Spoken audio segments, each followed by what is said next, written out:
mia terra.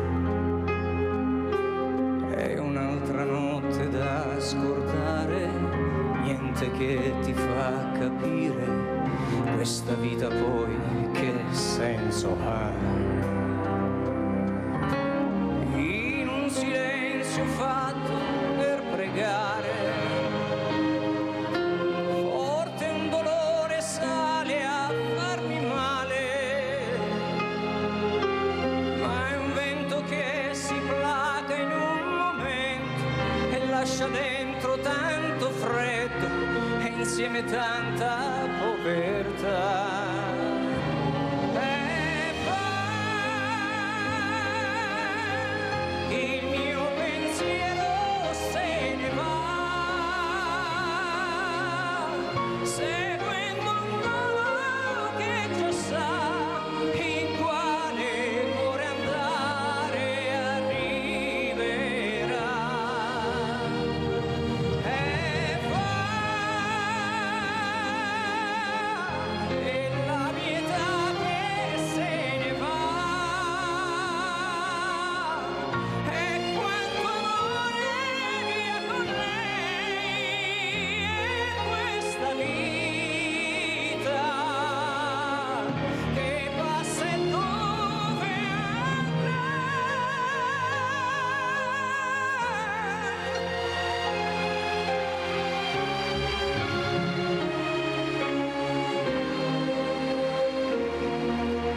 Rientro piano e come fossi un clown, lentamente prendo a disegnare il cerchio rosso del sorriso, luce bianca sul mio viso, nuovamente pronto a cominciare. E poi il mio pensiero se ne va, seguendo un volo che già sa in quale cuore andare arriverà. E poi è la mia età che se ne va, e quanto amore via con lei, e questa vita che passa e dove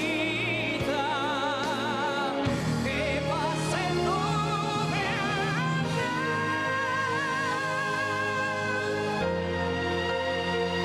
È la mia vita che passa e dove andrà.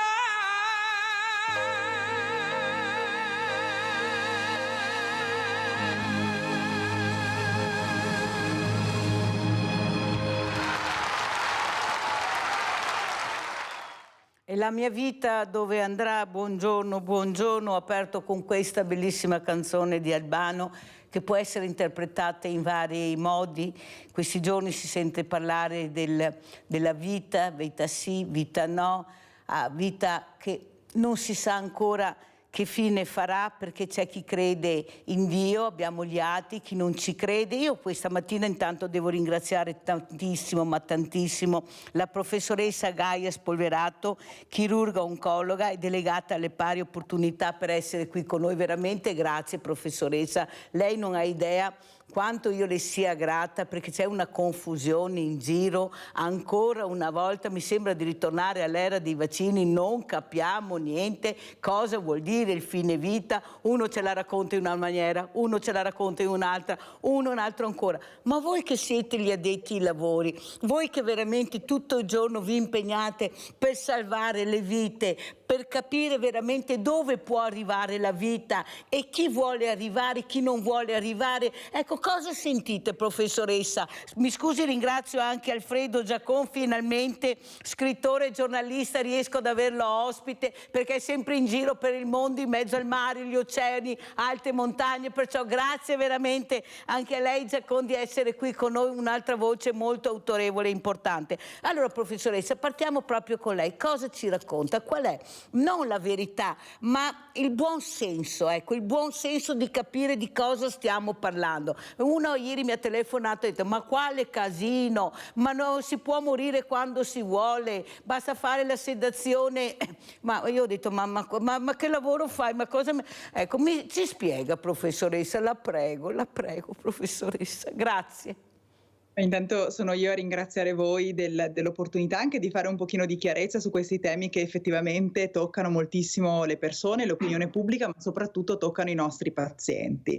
Io non posso che partire dalla realtà, dalla quotidianità. Noi ci troviamo quotidianamente di fronte a persone che sono arrivate al termine della loro vita, persone che magari hanno malattie molto prolungate, persone in questo caso specifico ospedalizzate, quindi che sono nei nostri ospedali, nei letti dei nostri ospedali. E qui si chiede di comprendere dove è necessario continuare a perpetrare le cure e quando è possibile fermarsi. Purtroppo non è possibile decidere autonomamente e soprattutto per noi medici non è possibile accompagnare i pazienti alla fine della vita. Non lo è perché in questo momento non esiste di fatto una pura scelta personale che possa in qualche modo guidare e dare permettetemi il permesso a noi medici di accompagnare i pazienti al fine della vita. Poi è sicuramente vero che nella pratica clinica ci sono dei casi in cui si decide di interrompere l'eccesso di cure, l'avrete tutti sentito nominare, insomma, di non andare oltre il buon senso, però ci sono sempre quei casi limite su cui purtroppo non c'è chiarezza e oggi ancora di più, c'è ancora meno chiarezza.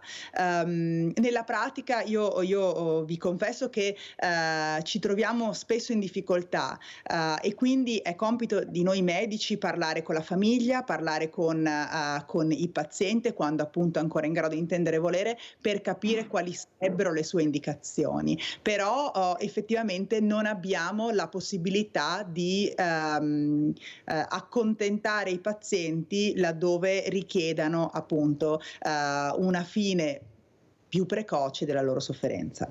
Ma allora cos'è la sedazione profonda che pone fine alla vita, professoressa? Perché sono queste le domande che mi rivolgo. Io naturalmente non so rispondere, non sono addetta ai lavori, cosa rispondo io? Cos'è la sedazione profonda e non si può accompagnare il malato in questa fine vita? Prego, professoressa. Ma di fatto la sedazione profonda è un utilizzo di farmaci che progressivamente addormentano il paziente fino appunto alla morte.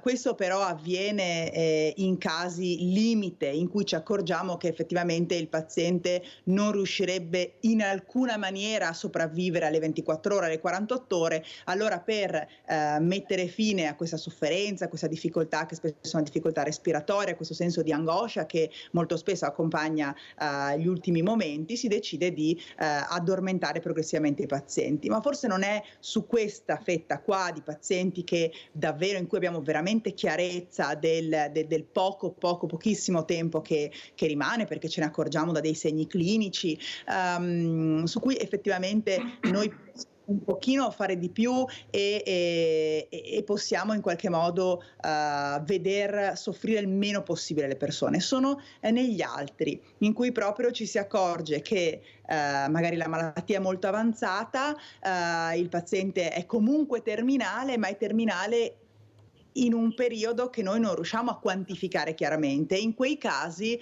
non c'è sedazione profonda, si continuano le cure e si cerca di arrivare fino alla fine della morte naturale che spesso è accompagnata da sofferenze. Io, come lei ha detto all'inizio, mi occupo prevalentemente di tumori, quindi di quello io posso parlare di più. E ci sono degli studi interessanti che mostrano quanto noi stessi medici ci troviamo a somministrare chemioterapici fino veramente all'ultimissimo mese prima che il paziente muoia. Ecco, su questo si dovrebbe un pochino lavorare, capire dove è opportunità e dove è poco buonsenso, mi passi il termine. Allora, professoressa, intanto la ringrazio per queste parole, perché noi ogni mattina impariamo qualcosa, perché abbiamo degli addetti ai lavori competenti, bravi, che studiano queste materie delle quali discutiamo. Ma allora questo comitato bioetico da chi è composto, professoressa? Ma i comitati bioetici sono composti da esperti in materia, che hanno l'obbligo di bilanciare tra la scienza medica e l'etica della nostra professione. Su quella che sia l'etica della professione e su come questa venga interpretata a favore del malato si aprono pagine infinite di non solo di letteratura medica, ma proprio di considerazioni legate al paziente stesso. Per quello che io dico sempre, è veramente difficile fare delle regole, ed è veramente il compito ovviamente più complesso dei legislatori, fare delle regole che vadano bene per tutti i pazienti, perché poi voi vi renderete conto quanto ogni paziente, ogni caratteristica di ciascuno abbia un impatto enorme sulle scelte terapeutiche. Quindi ecco, il compito è quello di bilanciare in maniera adeguata tra la legge, cioè cosa ci permette di fare la legge, la scienza, quindi che prospettive di vita ha dal punto di vista scientifico quel paziente, la qualità della sua vita, quindi quanto conta per quel malato la qualità della sua vita, e l'aspetto etico legato alla nostra professione, che vi ricordo è sempre a servizio dei pazienti. Molto chiara, grazie veramente professoressa Spolverato. Allora, Alfredo Giacon come interpreta il fine vita, un giornalista, scrittore, ma soprattutto come commenta le parole della professoressa Gaia Spolverato, che ricordiamo è chirurga oncologa, è delegata anche alle politiche delle pari opportunità, ma soprattutto pensate che quando l'abbiamo chiamata era in sala operatoria, questi medici, questi professori che noi delle volte non riusciamo veramente a capire quanto veramente si impegnano per migliorare la vita, per salvare la vita, per far fare dei percorsi anche etici molto importanti alla persona, perché questo fanno, diventano la nostra famiglia quando entriamo negli ospedali, nelle sale operatorie, ci affidiamo a loro. Prego Giacon. Sì, beh, intanto buongiorno Mirella, buongiorno a tutti gli ascoltatori. Devo dire che la tematica del fine vita è una di quelle poche tematiche che riescono a dividere la società, perché tra chi è a favore e chi è contrario. Perché? Perché, come diceva prima la professoressa Spolverato, è uno di quei temi che comprende talmente tante sfumature che poi, tra l'altro, ogni essere umano ha le sue sfumature, nessuno è uguale agli altri. Di conseguenza è uno di quei temi che veramente si fa molta fatica, almeno io faccio molta fatica a schierarmi, se favorevole o contrario. Perché ci sono dei casi limiti che veramente dici: ma perché accanirsi ancora e cercare di tenere in vita una persona che chiede di morire perché soffre, perché non c'è qualità della vita, perché non c'è qualità della vita neanche tra le persone che lo circondano. Ecco, anche questo è uno di quei temi che sono collegati a questo discorso. È difficile. Il mondo politico infatti è anche spaccato, non a caso anche Zaia ha detto: senti, fate quello che volete, lascio libertà di scelta, perché è stato intelligente da questo punto di vista. Non si possono dare degli ordini. Poi ho sentito alcune interviste a esponenti politici regionali che veramente mi lasciano anche un po' perplesso, perché alla fine si cerca di cavalcare anche il discorso tra ricchi e poveri. Ho sentito che chi è ricco può sopravvivere, chi è povero deve morire, cioè insomma alla fine da questa tematica seria, importante, importantissima per una società civile come la nostra, si va a finire sempre al solito discorso della bagarre politica, perché poi alla fine è il legislatore, è la politica che deve fare una scelta, è una scelta importante, è una scelta anche che misura la civiltà di un paese. Quindi secondo me è importante che ci sia una presa di posizione. Il Veneto ha iniziato e è una regione che non a caso abbiamo la miglior assistenza sanitaria nazionale, a mio avviso, e di conseguenza è giusto che si sia presa una posizione. Però non è facile, è un tema importantissimo di cui si può parlare per mesi, non per ore, per mesi, e ognuno poi rimane anche della sua idea, perché ognuno ha le sue esperienze personali. Però la libertà di scelta, a mio avviso, dovrebbe essere fatta molto prima, nel senso, e lo dico anche alla professoressa Spolverato, proprio per togliere di mezzo tutti questi, come dice Giacomo, ognuno la pensa alla propria maniera. Io devo avere una legge che mi fa decidere il sì o il no. Tu cosa vorresti fare della tua vita se ti trovassi in condizioni estreme? Cosa vorresti? Vorresti continuare?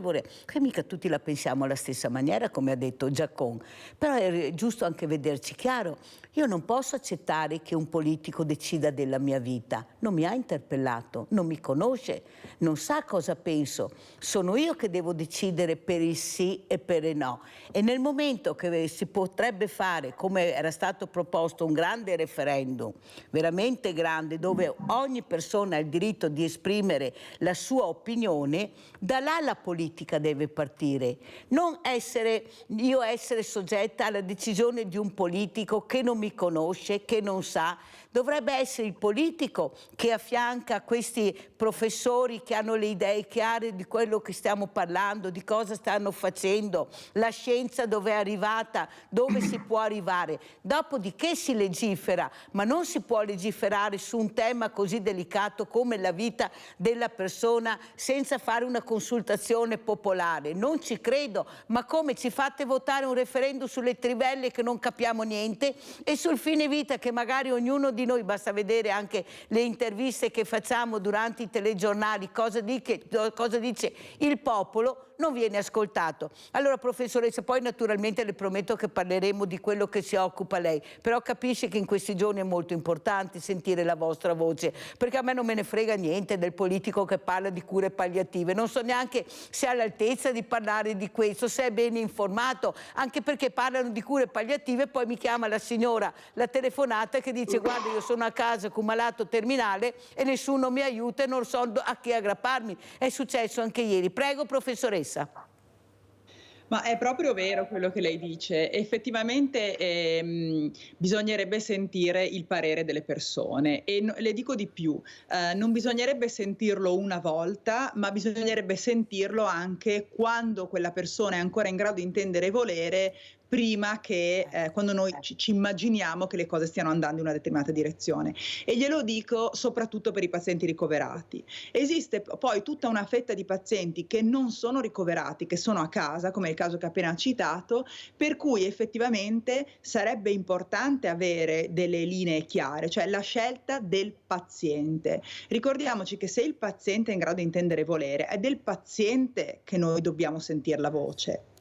Perché poi anche qui si instaura tutta una complessità legata al paziente stesso, che sono i familiari, che molto spesso ragionano chiaramente per il bene del paziente, ma molto spesso non interpretano il parere del paziente, perché semplicemente, e me ne accorgo quando soprattutto ci sono parenti lontani di pazienti che non hanno famiglia stretta, ecco, in quei casi è molto difficile interpretare il desiderio, per cui laddove è possibile bisognerebbe sentire il parere della persona prima, adesso, insomma al tempo zero, e poi eventualmente richiederglielo quando la situazione sta evolvendo, perché effettivamente noi ci accorgiamo che anche pazienti molto distaccati e che quindi dicono: se io mi dovessi trovare nella condizione di aver necessità di cure intensive in una malattia terminale, chiedo di mettere fine alle mie sofferenze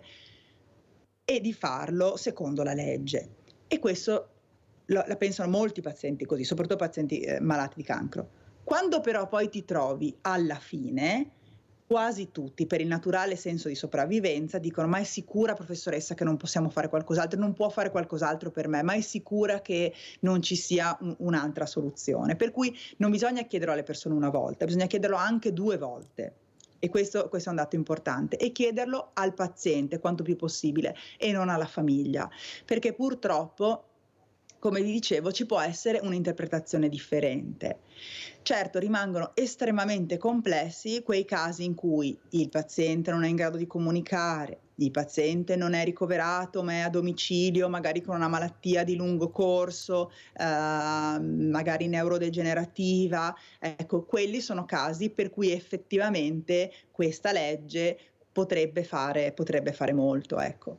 La ringrazio, professoressa, soprattutto per avere questa sensazione che si potrebbe fare qualcosa, cioè la legge potrebbe arrivare una buona legge. Ecco, ascoltando, ma avete sentito come spiegano? Avete sentito la preparazione? Avete sentito cosa ha detto la professoressa Spolverato quando dice: noi ascoltiamo il paziente, lo ascoltiamo più volte, ma ancora non abbiamo l'opportunità noi di essere ascoltati dalla politica, e parlo in generale, per dare delle buone linee, per fare un percorso proprio rispettoso nei confronti della vita e della morte, perché è di questo che si parla. Ma voi pensate che sia così semplice decidere di morire?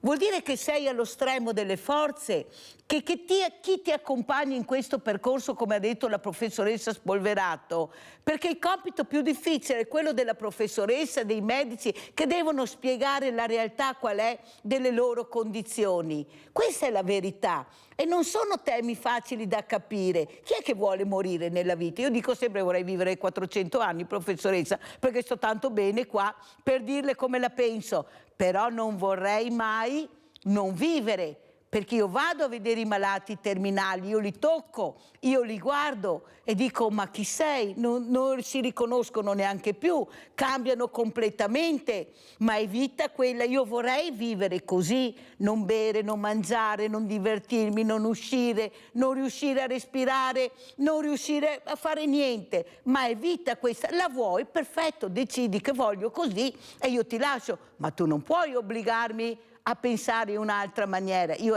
devo essere conscia di quello che faccio e devo decidere io, non i familiari. I familiari, se io ho una delega ben precisa, dico sì. Ma è possibile che la politica non riesca a ascoltare queste persone che veramente stanno dando la loro vita per salvare le persone? Rinaldo da Venezia, vai Rinaldo. E buongiorno ai tuoi ospiti.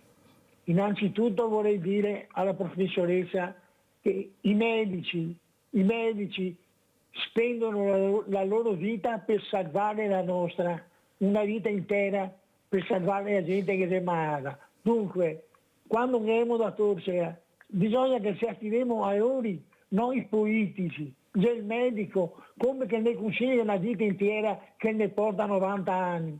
È giusto che aiuto il medico, prenda il mio medico, e vedi in che condizione che ho, e me l'ha curato tutta la vita e mi faccia morire dignitosamente e serenamente. Dopo tutte le altre parole non serve a niente. È la politica che via, che sei tioso, che sei tutti in mezzo, che vuol dire la sua. Ma non è il suo mestiere. è il mestiere dei medici, secondo il mio punto di vista, che hanno 80 anni, sono vicini, va bene? Ma se fosse in che condizioni stanno sulle mani del medico, che mi va curare una vita, e adesso per cortesia fammi morire dignitosamente, perché eterni non siamo nessuno, non siamo ti vedi, no, è vita, siamo nati con una scadenza noi altri, non sappiamo qua che di violino di parole, va bene, non sono un scienziato, però così è vita di questa.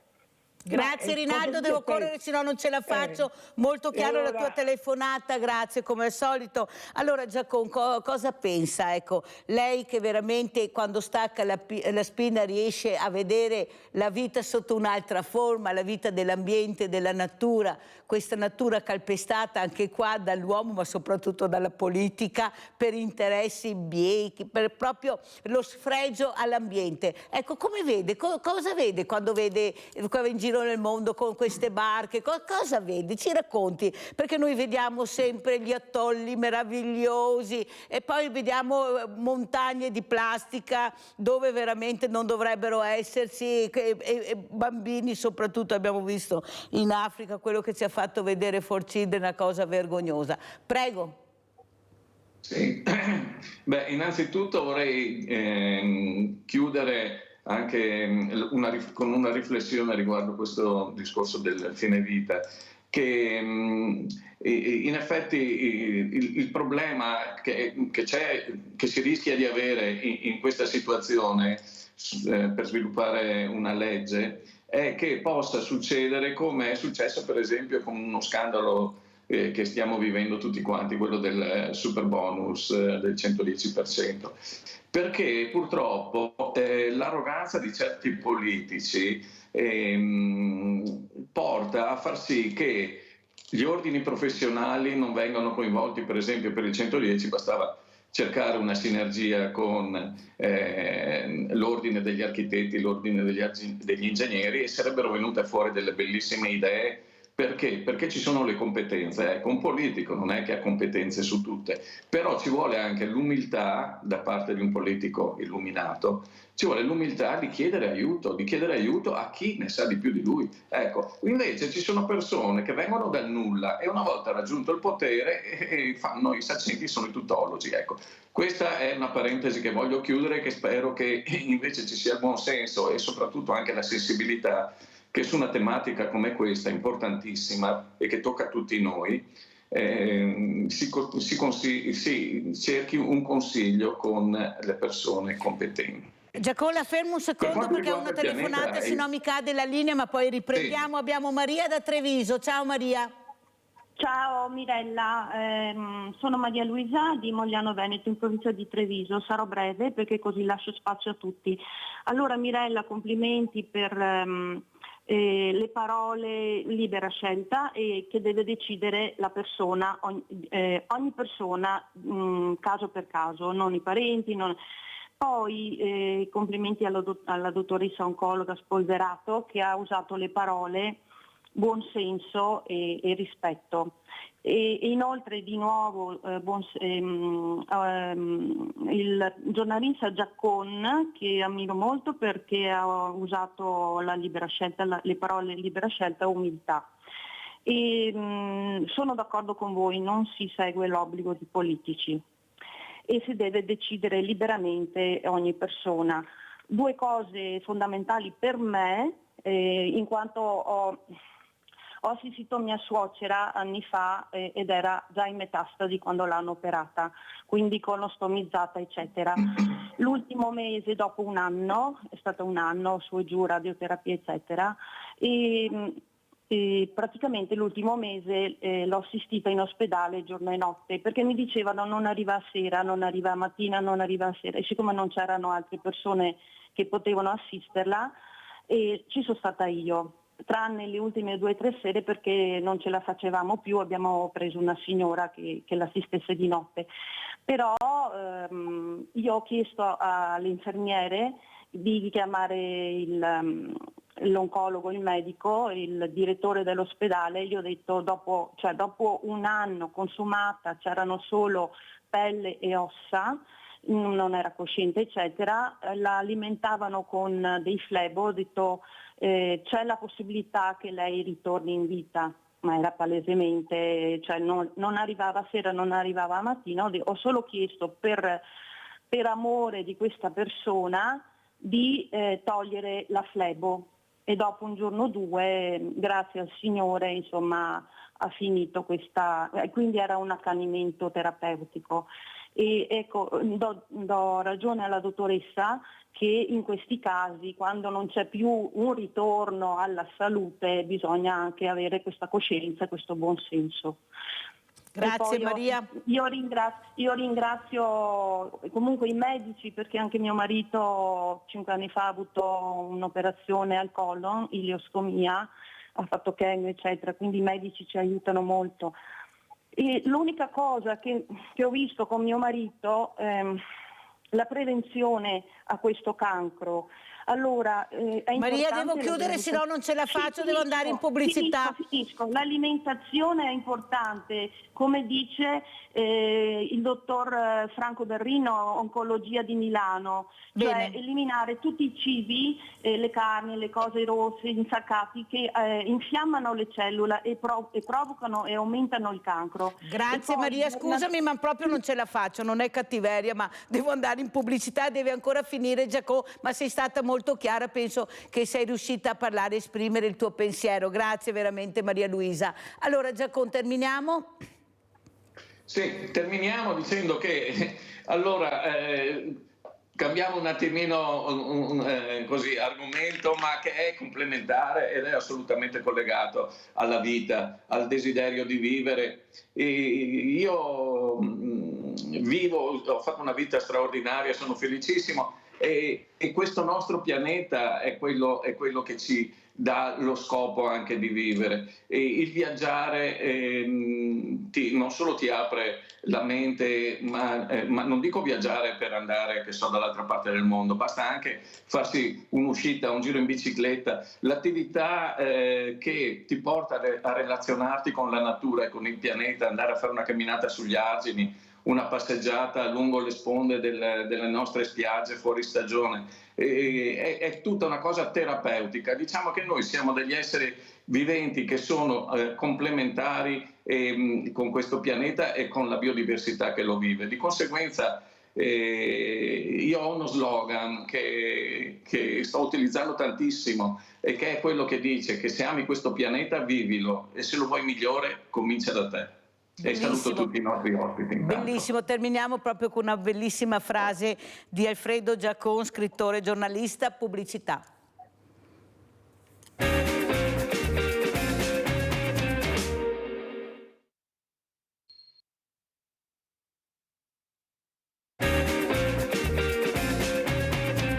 Allora, so che Alfredo Giacon ci deve lasciare alla fine del collegamento che faremo anche con la professoressa Spolverato, manderò il video bellissimo che riguarda proprio l'ambiente. Come ci saluta Giacon? Bah, io vi ho già salutato con una bella frase a effetto, mi sembra. Un'altra, ne vogliamo un'altra? No, vi saluto con la promessa che io da 30 anni insieme a mia moglie, insomma, abbiamo girato il mondo, abbiamo fatto tantissime azioni ambientaliste internazionali. Adesso non possiamo fare gli zingari tutta la vita, quindi siamo tornati. Mi dedicherò a divulgare sempre di più le mie esperienze, le esperienze che abbiamo fatto dal Polo Nord all'Amazzonia. Anzi, mi sento di salutarvi con una bella frase. Noi abbiamo fatto la regata del Giro del Mondo nel 2000 e poi abbiamo fatto un altro Giro del Mondo, però non più con un discorso agonistico, ma con un discorso proprio di esploratori. E allora devo dire, alla faccia dei terapiatisti, che il mondo è davvero tondo. Grazie, grazie veramente Alfredo Giacon, scrittore e giornalista, di essere stato con noi e spero che si fermi un po' di più, così lo rivedremo anche nella nostra trasmissione. Grazie veramente. Sicuro. E complimenti, perché è proprio una brava persona. Allora, professoressa Spolverato, grazie, arrivederci. Una frase che mi ha molto colpita e per questo l'ho invitata questa mattina, quando gli hanno chiesto una frase di impegno per Giulia e per la svolta: ti promettiamo che... E lei ha risposto, sentite bene le parole della professoressa Spolverato: ti promettiamo che continueremo a investire nella cultura del cambiamento. Guardi professoressa, quando ho letto questa frase, che io predico tutte le mattine il cambiamento, ci deve essere il cambiamento, ma il cambiamento della persona. Non voglio dividere uomini e donne, perché continuiamo sempre a parlare di uomini e donne invece di persone. Dobbiamo parlare di persone, perché questo cambiamento ci deve essere.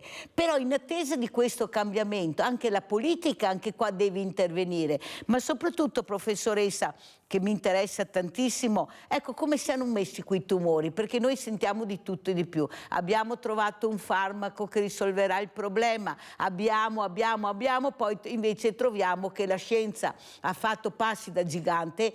Basta vedere i centenari e soprattutto che abbiamo, che quando li intervistiamo dico ma cosa gli hanno fatto a queste qua, perché è veramente una cosa incredibile, sane di mente, lucide, e spengono tutte le candeline, perciò fiato. Allora professoressa, intanto grazie da parte di tutti noi, ma veramente la scienza, se veramente si investe nella scienza, si fa passi da gigante. Abbiamo visto con i vaccini in poco tempo, proprio per questi investimenti, cosa è successo. Prego professoressa.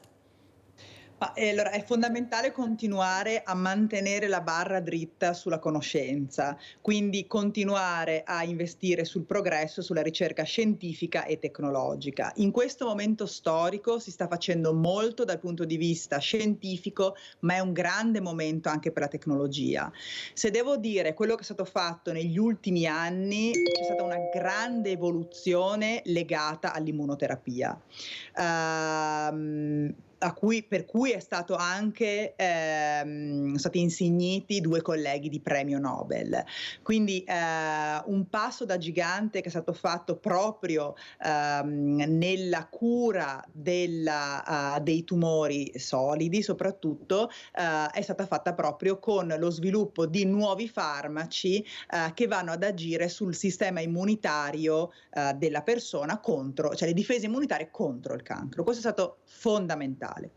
Un altro punto importante oggi lo ha la ricerca tecnologica, quindi la possibilità di agire con strumenti sempre più tecnologici. Penso tra tutti all'utilizzo del robot in sala operatoria, che ad esempio noi utilizziamo tantissimo, che permette una degenza e tempi di ricovero molto più breve, meno dolore post-operatorio, perché dobbiamo sempre tenere a mente che di fronte abbiamo un paziente, una persona, un essere umano che non deve avere male, perché porta già il peso della malattia. E l'altro grosso tema, sempre relativo alla tecnologia, è la possibilità, grazie appunto a questi protocolli di intelligenza artificiale che ci permettono effettivamente di migliorare proprio la cura che impartiamo al paziente. Noi abbiamo la possibilità di analizzare un ampissimo numero di dati, di integrare dati clinici del paziente con immagini, TAC, risonanza, eccetera, per riuscire già a capire molto di più di quello che capivamo prima sul paziente stesso. Quindi dall'utilizzo dei grandi dati andiamo a dare un trattamento sempre più bersagliato sul paziente stesso. Questo mi sento di dire che sono i grandi passi evolutivi di questi ultimi anni e che ci vedranno impegnati nei prossimi anni sicuramente. Allora, professoressa Spolverato, un tema delicato è anche il momento nel quale si dice a questa persona: guarda che hai un cancro. È una parola che si faceva fatica ad ascoltare una volta e a sentire. Adesso cominciamo invece a capire che bisogna usare questa parola, che non dobbiamo avere paura, perché veramente, come lei sta spiegando molto bene, scienza, ricerca, tecnologie, investimenti, ecco, se veramente sono mirati, le cose possono anche risolversi in maniera più rispettosa verso questa malattia e questa persona. Però qua c'è un grande tema, professoressa Spolverato.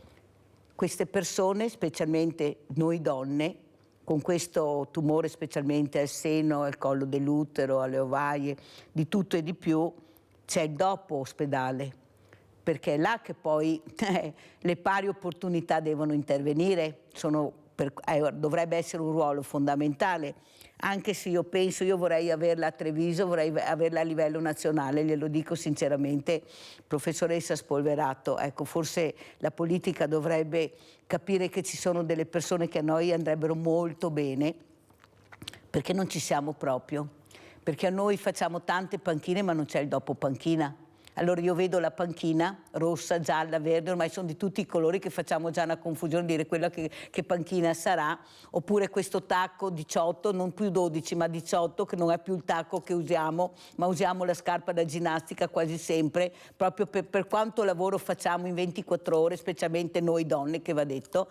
Però non c'è, professoressa, non c'è, parliamo di cure palliative, ma ieri ha chiamato Iole che è a casa col figlio da 21 anni, vegetale, su un letto, lei in sedia a rotelle, non ha nessun aiuto, perché non arrivano gli aiuti che dovrebbero anche esserci.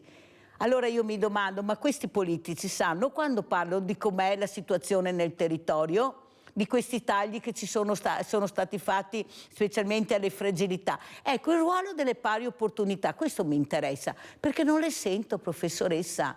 Io sono a 50 metri in provincia dalle pari opportunità con un banco alimentare da 14 anni. Se ne avessi visto una volta, e penso che nel banco alimentare di cose se ne potrebbero sentire e supportare, allora la politica, che entra a gamba tesa dappertutto e su tutto, dovrebbe almeno capire di mettere delle persone competenti e brave e che svolgono il ruolo, perché le pari opportunità è un ruolo fondamentale, importantissimo. Prego, professoressa. Ma lei ha toccato diversi punti. Un punto fondamentale è la salute della donna. Un altro punto fondamentale è capire che cosa succede nel post-ricovero, soprattutto alle donne, che ricordiamo che sono le persone che operano la cura nei confronti della famiglia. E poi certamente l'importanza delle istituzioni nel garantire un supporto alle persone. Allora, per quanto riguarda la salute della donna, magari in un'altra occasione ci vedremo. Grazie. E le parlerò delle differenze importanti che si ascrivono al concetto della medicina di genere, di cui si parla molto.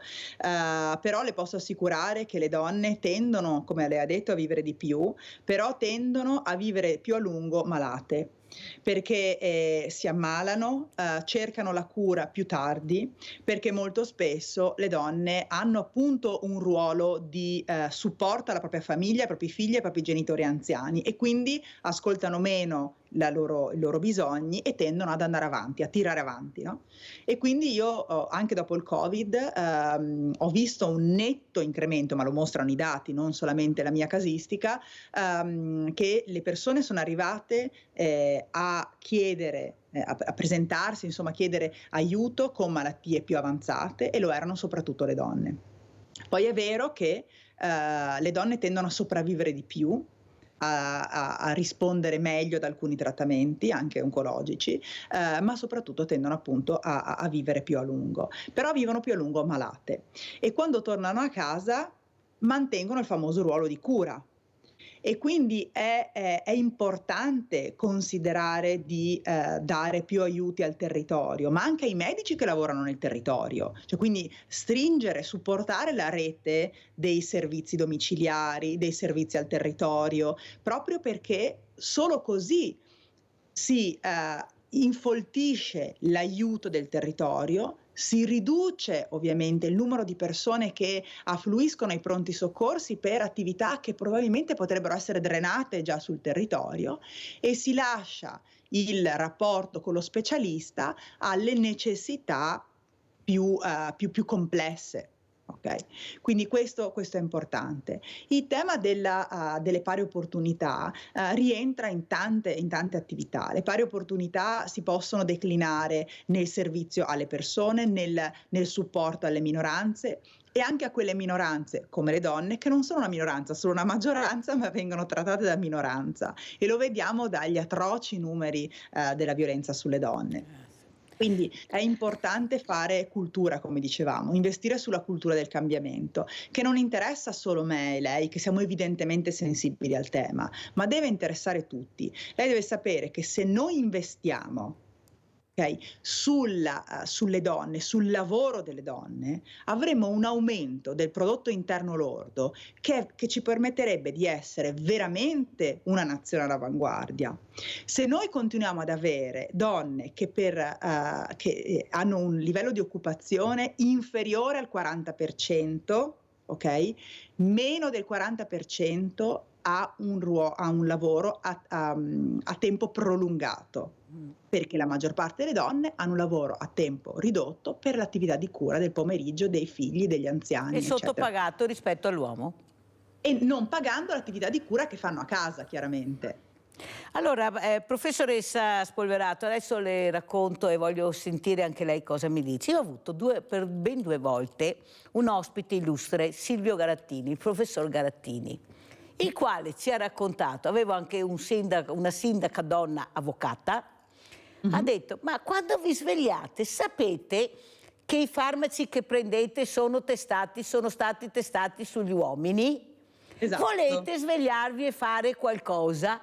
È che la sindaca, che è anche avvocata, mi ha guardato con 2 occhi così, mamma mia, e nessuno lo sapeva anche a casa. Ci spiega un pochino come stanno le cose, visto che riguardano anche le farmaci che lei adopera, che lei consiglia, che adoperate voi anche nelle sale operatorie, ma che consigliate. Cos'è questa storia che questi farmaci sono stati testati sugli uomini e poi noi ce li prendiamo, ma sono testati sugli uomini che sono diversi da noi? Così ha detto il professor Garattini, professoressa, non io. Prego. D'accordo, e non solo sono testati sugli uomini, ma sono testati sull'uomo bianco di circa 70 kg, di un'età superiore ai 50 anni. Quindi lei capisce che il più del 40%, per il 48% degli studi clinici per testare i farmaci sono stati testati su la grande maggioranza di uomini, e quindi capisce che c'è già un errore nel campione, e pensare che noi possiamo utilizzare i risultati di questi studi in maniera trasversale è miope. Perché effettivamente in una medicina che punta allo specifico, alla persona, al singolo, lei capisce che se già partiamo con un errore di base, utilizzando le stesse dosi, lo stesso farmaco, testato prevalentemente su una popolazione maschile, abbiamo già fatto un errore iniziale, e questo è un grande dato. Ma io posso farle 1000 esempi su tutto. Io faccio una guerra costante in sala operatoria per spiegare quanto anche molti degli strumenti che noi utilizziamo in sala operatoria sono testati sulle mani dei chirurghi uomini. All'inizio, quando io andavo dalle case farmaceutiche e dicevo: guardate che questo è un problema serissimo, all'inizio non c'era così tanta consapevolezza, e invece adesso ce n'è sempre di più. Se pensi che il sistema robotico che noi utilizziamo, ma tutti i sistemi di intelligenza artificiale che noi utilizziamo, partono da dei dati. Ma se quei dati, anche i dati di tecnica operatoria, sono dati ottenuti da mano maschile, anche solo per il movimento del polso, anche solo per molti aspetti che caratterizzano 2 modi di fare diversi, che sono anche legati al genere, lei capisce che se poi lo ampliamo con i sistemi di intelligenza artificiale, lo ampliamo, questa differenza, questo bias diventa esponenziale. Quindi adesso sempre di più ci vuole attenzione su questi aspetti, ci vuole inclusione, e io dico sempre: bisogna coltivare la cultura della diversità. Noi siamo perfettamente diversi e va benissimo così, però bisogna accettare le differenze, bisogna accettarle e crearne valore da queste differenze. Una volta si diceva, ma ci sono un paio di lavori scientifici molto importanti che sono stati pubblicati, si diceva che i pazienti operati da donne vanno meglio. Io credo poco a questo. Credo poco soprattutto quando dicono che vanno meglio perché le donne sono più sensibili, perché le donne sono più questo, sono più quello, sono più quell'altro.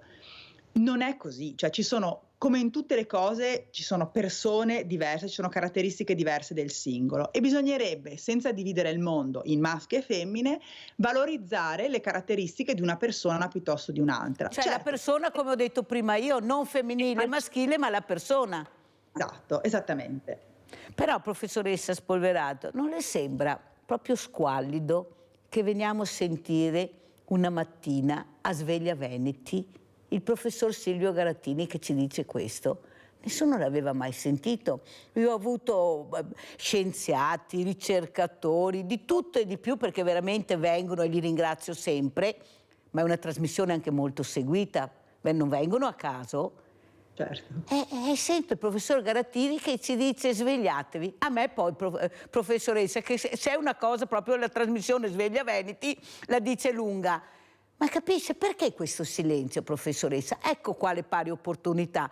Non sarebbe un tema da toccare, da divulgare, da fare convegni importanti. Io non posso sentire che Volontari Insieme mi manda la locandina sulla menopausa, ma che senso ha che Volontari Insieme mi manda la volantina della menopausa? Me la manderà qualcuno che si occupa di questo. Capisce che c'è una confusione e veramente la verità, se non c'è il professor Garattini, lei che ha spiegato molto bene l'importanza di unire, di investire per un cambiamento culturale, perché poi finisce sempre là, ecco, non andremo da nessuna parte. Prego, professoressa, poi la saluto e la ringrazio perché veramente so gli impegni che ha. Prego.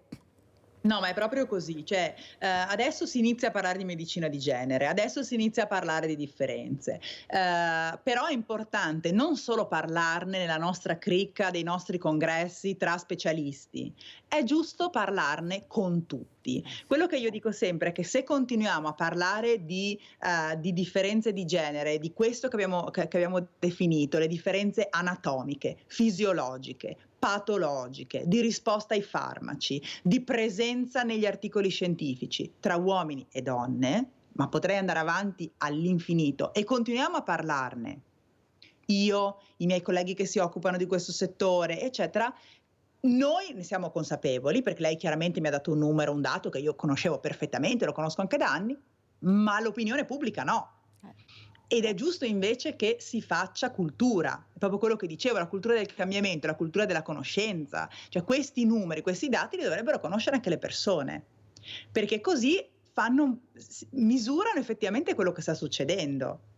Allora, l'ultima domanda, professoressa, poi veramente la saluto, però non avevo invitato a caso Giacomo per parlare di ambiente, specialmente questo tumore al seno della donna, veramente in età anche molto giovane, ragazze 20-22 anni. Cosa sta succedendo? Forse anche l'inquinamento. Ci dica come ultima parola qualcosa, perché qui non riusciamo più a capire niente, inquinamento sì, inquinamento no, stress. Fatto sta che ragazze di 20 anni si ammalano di tumore al seno, questa è la verità purtroppo.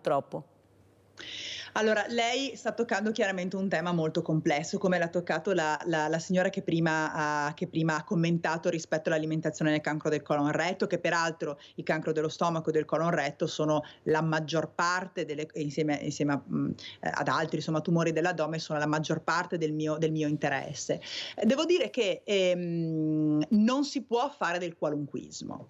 Io non posso più sentire la gente, ma i miei pazienti che mi arrivano in ambulatorio mi dicono: professoressa, non mangio più zuccheri perché alimentano il cancro, non mangio più questo perché fa venire il cancro. Cioè, io voglio persone sane, con una dieta equilibrata, che mangiano una dieta sana ed equilibrata, e non voglio persone che si ostinino a pensare che devono togliere questo e quell'altro, e di questo ci sarebbero ore e ore e fiumi di letteratura da poterle citare. Per quanto riguarda il fatto che effettivamente io ho appena pubblicato uno studio anche sul cancro del colon retto, che ci sono delle caratteristiche intrinseche di alcuni pazienti che tendono ad avere la malattia più precoce degli altri e quindi proprio il tumore nei giovani, hanno delle caratteristiche diverse. Non mi sento di dire che siano legate all'inquinamento solamente, mi sento di dire che sia multifattoriale. Sicuramente la familiarità è un tema che va tenuto in considerazione. Io vedo moltissimi pazienti che mi vengono a chiedere, parenti di pazienti: professoressa, mi dica che rischio ho, che questo è un tema importante. Quindi la familiarità e ancora più la genetica, quindi malattie insomma genetiche nella famiglia. E poi c'è un altro grosso tema, lo screening. Io, se devo dire una cosa oggi a Sveglia Veneti, è: dovete aderire ai programmi di screening. Non voglio più vedere nel mio ambulatorio persone che hanno superato i 50 anni e non hanno fatto un sangue culto fecale. Non voglio più persone piene di mal di stomaco che non hanno fatto una biopsia per Helicobacter pylori, una gastroscopia, una biopsia per Helicobacter pylori. Io voglio voglio donne che hanno fatto la mammografia, voglio donne che hanno fatto il pap test, cioè voglio persone consapevoli che la sanità veneta e italiana funziona e lo screening in Veneto è un valore enorme che, glielo dico da persona che fino a 5 anni fa lavorava e viveva negli Stati Uniti, non ha pari nel mondo. Quindi aderite alle campagne di screening quanto più possibile, non abbiate paura. Verrete informati adeguatamente, se cercate aiuto chiedete aiuto agli esperti, ma è fondamentale che non abbiate paura di avere le malattie, perché le malattie si curano insieme, soprattutto se prese in tempo, e lo screening è una grande opportunità che abbiamo tutti noi veneti. Intanto la ringraziamo per essere ritornata dagli Stati Uniti ed essere ritornata in Italia, questo le diciamo veramente grazie. E grazie di cuore per essere stata con noi alla professoressa Gaia Spolverato, chirurga oncologa e delegata alle politiche per le pari opportunità all'Università degli Studi di Padova. Grazie veramente, spero che ritorni veramente professoressa, perché veramente questa mattina ancora una volta abbiamo fatto un passetto più avanti. Grazie, grazie, pubblicità. Grazie.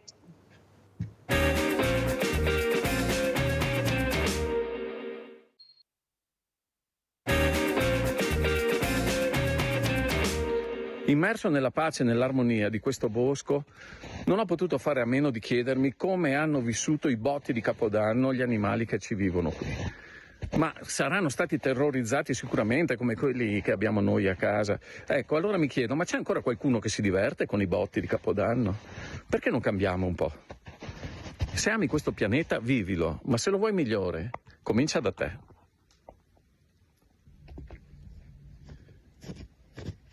Ho abbracciato questo pino per tutti noi. Gli ho chiesto scusa per come stiamo devastando questo pianeta, per come stiamo distruggendo la biodiversità. Facciamo tutti quanti la nostra parte. Se ami questo pianeta, vivilo. Se lo vuoi migliore, comincia da te. Qual è la differenza tra una camminata in un bosco, una passeggiata lungo un argine o una camminata in spiaggia fuori stagione? Nessuna. La cosa importante è riuscire a interagire con la natura. Questa cosa ti permette di rilassarti, ricaricarti, rigenerarti, sentirti bene e anche riflettere. Se ami questo mondo, vivilo. Se lo vuoi migliore, comincia da te. Allora, questo video che ha mandato Alfredo Giacon, che avevamo ospite prima, che avevo detto che ve lo avrei fatto vedere, ma soprattutto comincia da te. E io comincio con due sindaci. Abbiamo in presenza Nicola Fantuzzi, sindaco di San Polo di Piave, primo mandato Fratelli d'Italia. Buongiorno Mirella. Buongiorno, ma abbiamo anche collegato da Verona il dottor Manuel Scalzotto, sindaco di Cologna Veneta, secondo mandato Lega. Buongiorno sindaco, anche a lei di essere qui e grazie a tutti e due. Allora, comincia a te, cominciamo insieme, io direi, sì. Sindaci, a fare qualcosa, visto che siete forse quelli che vediamo di più nel territorio che fanno qualcosa, che cercano di fare qualcosa assieme alla comunità, perché qui stiamo parlando di comunità, e quando tu coinvolgi la comunità risponde. La comunità è fatta di volontariato, è fatta di famiglie, di diversamente giovani, di bambini, di ragazzini che rispondono nel momento che il sindaco chiama e che dice facciamo questo assieme. Però poi non siete ascoltati a livello nazionale, molto poco, così mi dicono i sindaci ospiti. Ecco, vorrei sapere se anche per voi è la stessa cosa, su temi poi che riguardano anche il vostro territorio, dove, come abbiamo detto prima, per curare bisogna prevenire e ascoltare cosa è più urgente fare e quello che vorrebbero i cittadini, perché ogni territorio è a sé, anche se poi i problemi sono uguali. Allora iniziamo da Nicola Fantuzzi, sindaco di San Polo di Piave.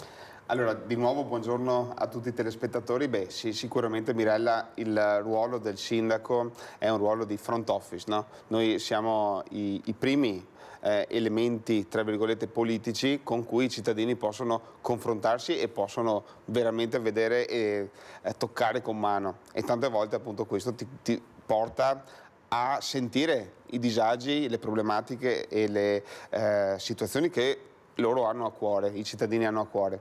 Il nostro ruolo in mezzo alla gente deve essere un ruolo in mezzo alla gente. Noi dobbiamo essere quel collante tra quello che è la vita di tutti i giorni e quello che è una vita amministrativa che purtroppo è vero, più si sale, più si sente e si vede uno scollamento, no? Tante volte. Ma noi è compito nostro riuscire a essere il collante giusto e dare le risposte giuste ai nostri cittadini. Il tema che abbiamo visto qui nel video, quello ambientale ad esempio, è un tema molto sentito in questo momento e la frase è appunto: se vuoi cambiare comincia te.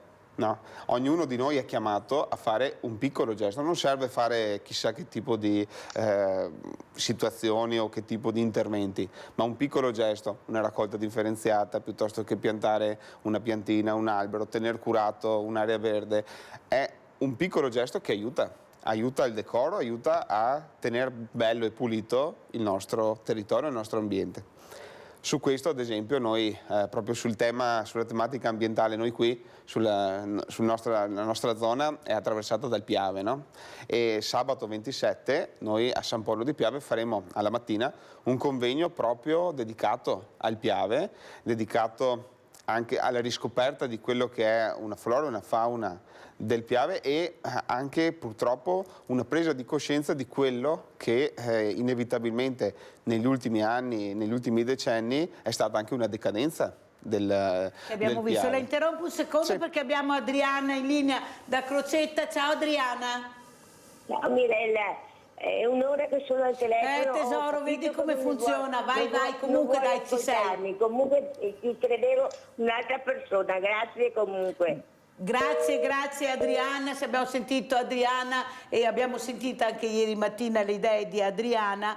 Quello che interessa è, e qua vorrei agganciarmi a Manuel Scalzotto, ecco, questo sindaco che ha parlato, questo sindaco che sta cercando di capire l'importanza della comunità, di fare comunità, cosa ci dice? Beh, innanzitutto sono d'accordo con quanto ha detto il collega Fantuzzi, anch'io di mentalità sono perché la goccia quotidiana scavi la roccia, ossia il comportamento virtuoso di ciascuno di noi possa essere poi alla fine quello che permette all'ambiente di essere migliore. Il tema va affrontato, Mirella, sotto tre tematiche. La prima è quella generale, di natura generale, ossia io qui a Colonia Veneta ho dove sfocia un tubo collettore che raccoglie i reflui di 6 depuratori del Vicentino, dove sono stati così incanalati anche gli scarichi civili ma industriali del scarto della Concia, quindi un problema ambientale diciamo importante al quale la Regione, lo Stato e tutti gli enti hanno cercato di porre soluzioni. Qui serve una mano importante del sistema. Come sistema intendo naturalmente il governo, fondi, intervenire con celerità. Poi c'è il tema della raccolta differenziata che è una funzione dei comuni, quindi è il sindaco che se ne deve occupare, anche se siamo consapevoli che questo non viene fatto oggigiorno per una maggior efficacia ed efficienza attraverso un'organizzazione del singolo comune, ma attraverso gestioni in-house con delle società partecipate che sono una funzione molto utile, hanno un'utilità particolare perché permettono di lavorare con una finalità pubblica però con delle regole di efficienza del privato. Il terzo è l'elemento personale, quello di educare gli abbandoni. Ci troviamo in un fenomeno che secondo me è assurdo, inconcepibile. Vediamo delle persone, oggi la raccolta differenziata c'è dappertutto, ti vengono a prendere la spazzatura sotto casa, eppure c'è qualcuno per ignoranza, pigrizia, cattiva abitudine, poca cultura che le lascia lungo i cigli della strada in alcune situazioni che sono veramente incomprensibili. Qui serve da una parte un'azione di educazione, cosa che stiamo facendo attraverso l'insegnamento nelle scuole, anche come amministrazioni locali, con l'aiuto di alcune associazioni, ma servirebbe anche un po' più la mano pesante da parte di noi sindaci per poter sanzionare chi questi comportamenti li commette. Io mi rendo conto che non va data la galera a una persona che lascia i rifiuti magari in un luogo pubblico, sicuramente una multa pesante, sicuramente dovrebbero essere facilitate anche così quelle che sono le regole di ingaggio, le operazioni che ci permettono di andare a individuare chi ha lasciato questi rifiuti.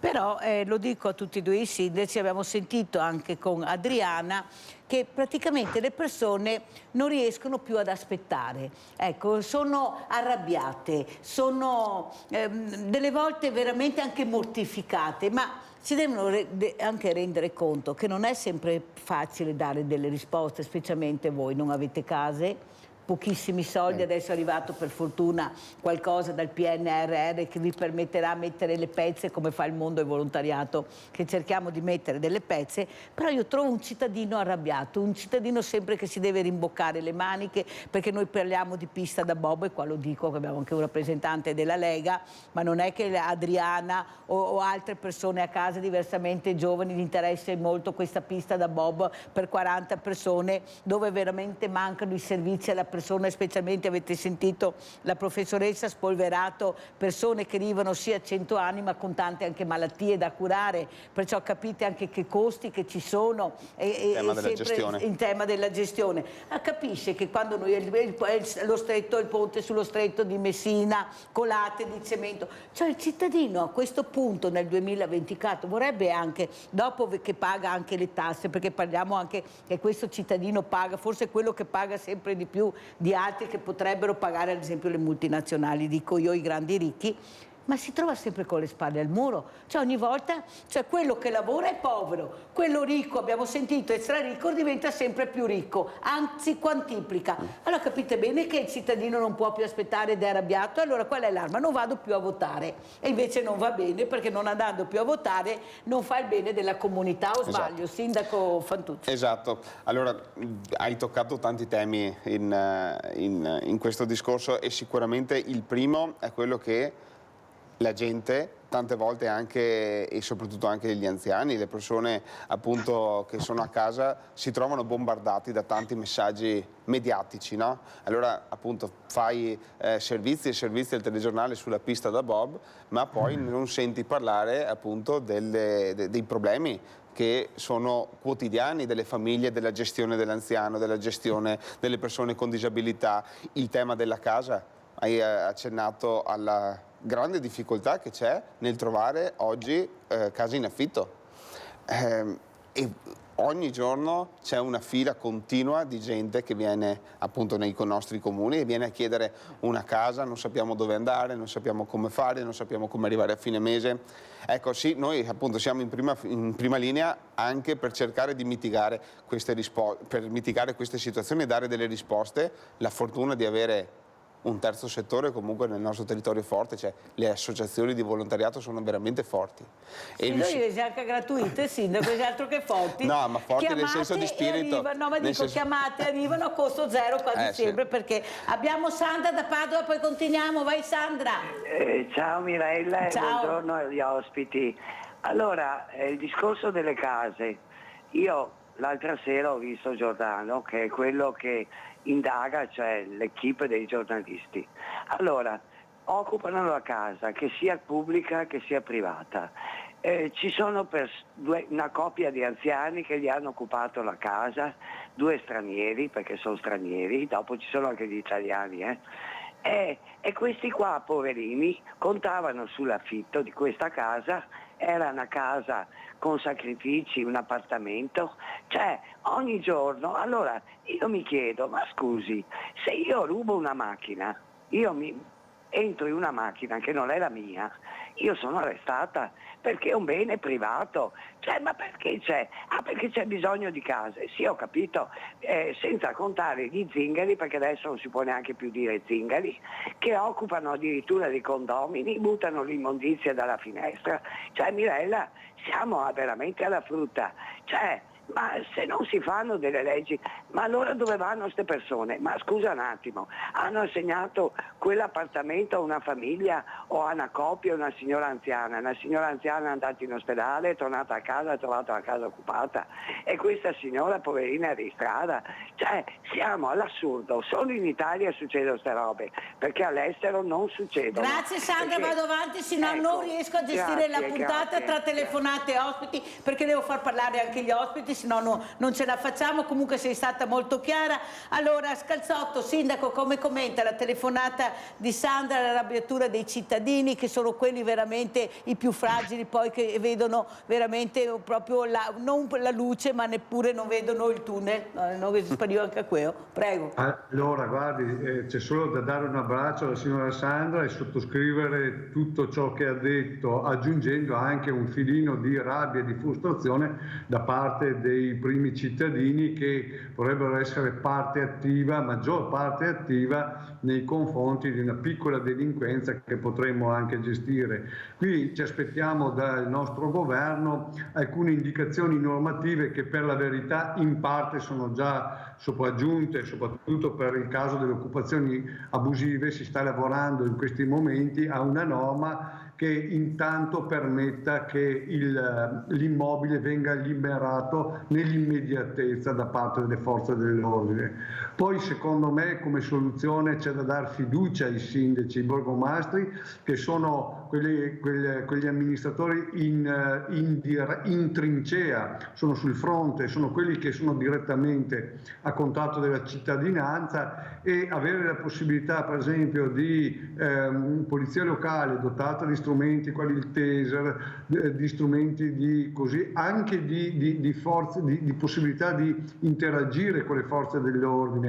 Perché no? Pensiamo al COSP, il Comitato Ordine Pubblico e Sicurezza, è un'istituzione, cioè in sede provinciale si trova il prefetto, il primo rappresentante dello Stato, con il questore, con tutti i vertici delle forze dell'ordine e gli amministratori locali. Ecco, fare una cosa anche a livello di territorio potrebbe essere molto molto utile per riuscire naturalmente non a comandare i carabinieri, permettetemi questa volgarizzazione, ma per semplificare, ma a coordinarci meglio con loro. Io sono fortunato perché nel mio territorio c'è un ottimo rapporto, una grande sintesi, però non è così dappertutto, quindi si dovrebbe trovare un modello che ci permetta di agire direttamente per dare le priorità di intervento, rafforzare gli organici sia dei carabinieri, che sono il presidio dello Stato sui territori, sia della polizia locale. Oggi ci troviamo ad avere la polizia locale che sono poco più,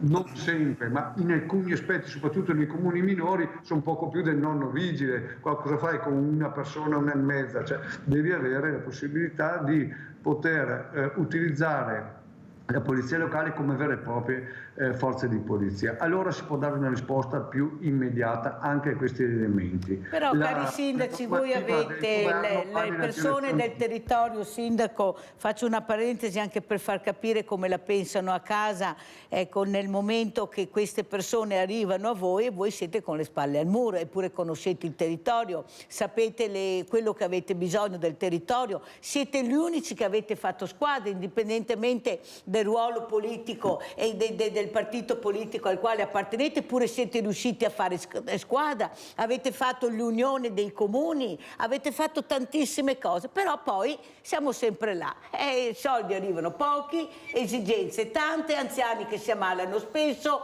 bambini da crescere, banche alimentari che cercano di mettere le pezze dove veramente la politica non riesce a mettere. Continuano a parlare di cose a noi insensate in un momento terribile come questo. Io ho visto anche al Banco Solidale il mercoledì, la povertà sta aumentando, guardate che siamo a 5 milioni di poveri, guardate che non sono pochi, e nelle grandi città guardate che è ancora più tragica la situazione. Però, Sindaco Fantuzzi, forse dovete battere un pugno di più, cioè dovete far sentire la vostra voce. Forse, come ho detto ieri un altro sindaco, siete troppo tiepidi. Invece avete sentito i politici quando parlano, che sanno tutto, che risolvono tutto, intascano tutti gli assi, tirano fuori ogni asso alla volta, e poi voi dite: ma questo le cose di Dio parlare? Ma esatto. io non... Prego. Parole se ne possono usare sempre tante, poi appunto sono i fatti concreti che fanno la differenza. Chiaramente ha la sua gerarchia chiaramente istituzionale anche il fatto di avere governi di vario livello, e che giustamente le amministrazioni locali siano quelle che devono dare risposte più concrete e più prossime. Però appunto, come si diceva prima, tante volte ci troviamo davvero ad andare in battaglia con lo stuzzicadenti, cioè abbiamo proprio le armi spuntate. Ma questo forse dall'altra parte ci aiuta anche a essere più innovativi, più fantasiosi, per cercare di dare delle risposte concrete, creative. Borgomastri creativi, usiamo questo termine, Fantuzzi. Esatto, bellissimo, bravo. E quindi sicuramente poi ti trovi di fronte a una normativa, a delle situazioni, appunto, a dei stanziamenti, a dei trasferimenti che sono inadeguati a quelle che sono le esigenze, soprattutto poi sociali, perché il vero tema adesso che viene avanti, al di là delle infrastrutture, che bisogna comunque sì avere infrastrutture moderne, avere infrastrutture efficaci, efficienti, ma il tema del sociale è un tema davvero che secondo me non è ancora esploso nella maniera in cui probabilmente esploderà. Bomba orologeria, dico io. Sì, secondo me ci stiamo trascinando comunque una questione che è stata anche un po' accelerata dai 2 anni di pandemia che abbiamo avuto, ma appunto a livello sanitario, a livello sociale ci sono delle situazioni davvero, e poi appunto la gente che è arrabbiata e lo percepisci negli sfoghi che fanno sui social, lo percepisci negli sfoghi che ti fanno nell'ufficio quando vengono a parlare con te. Le telefonate che arrivano. Abbiamo Maurizio da Arre, poi continuiamo. Vai Maurizio. Ciao Mirella e buongiorno ai tuoi sindaci ospiti in trasmissione. Allora, io mi riallaccio a quello che ha detto la Sandra prima di Padova. Allora, il problema delle case che vengono occupate. Allora, se tutti quanti noi ci comportiamo in questa maniera, e tu lo sai, apro una parentesi Mirella, io ero in una situazione che tu lo sai benissimo, se io avessi fatto una cosa del genere, non ti dico che cosa sarebbe successo, sarebbe venuto la finanza, si sarebbe scatenato un putiferio. Allora, come mai, e qui voglio una risposta dai sindaci, come mai per gli zingari tutto è dovuto, tutto possono fare, e gli italiani fessi no, come naturalmente ci chiamano, ok? Non possiamo fare niente, abbiamo le mani legate, dobbiamo stare lì impassibili a guardare che ci occupano la casa. Per me, guarda, per conto mio Mirella, non è così, ok? Perché io mi so difendere, tra virgolette. Poi per i sindaci volevo fare una domanda, oltre a questa che ho appena detto. Per quanto riguarda so che l'Unione Europea ci imporrà il green per le case. Adesso io non lo so, una famiglia in difficoltà, sindaci, come faranno a mettersi in regola con queste cose? Ecco, io con questo vi saluto, vi auguro un buon fine settimana, anche a te Mirella. Grazie. Ciao, Maurizio, anche giornata. Per essere sintetico, avete capito l'importanza di parlare e di ascoltare, perché sennò non ce la faccio. Andiamo allora con il sindaco Scalzotto, come commenta la telefonata di Maurizio? Beh, la telefonata di Maurizio, al di là del fatto che lo comprendo bene, perché molto spesso le persone che commettono questi reati, che tengono questi comportamenti, sono dei miserabili, sono gente che non ha nulla da perdere. Invece io lo invito a essere sempre civile. Abbiamo molto da perdere noi in realtà, per questo ci sembra no, che gli altri possano fare e noi no. No, in realtà anche noi possiamo comportarci come loro, ma non lo vogliamo per il profondo senso di civiltà che ci caratterizza, in particolare noi veneti, per la grande cultura che esprimiamo nei comportamenti, nei valori, e di questo ne vada fiero e se la tenga stretta.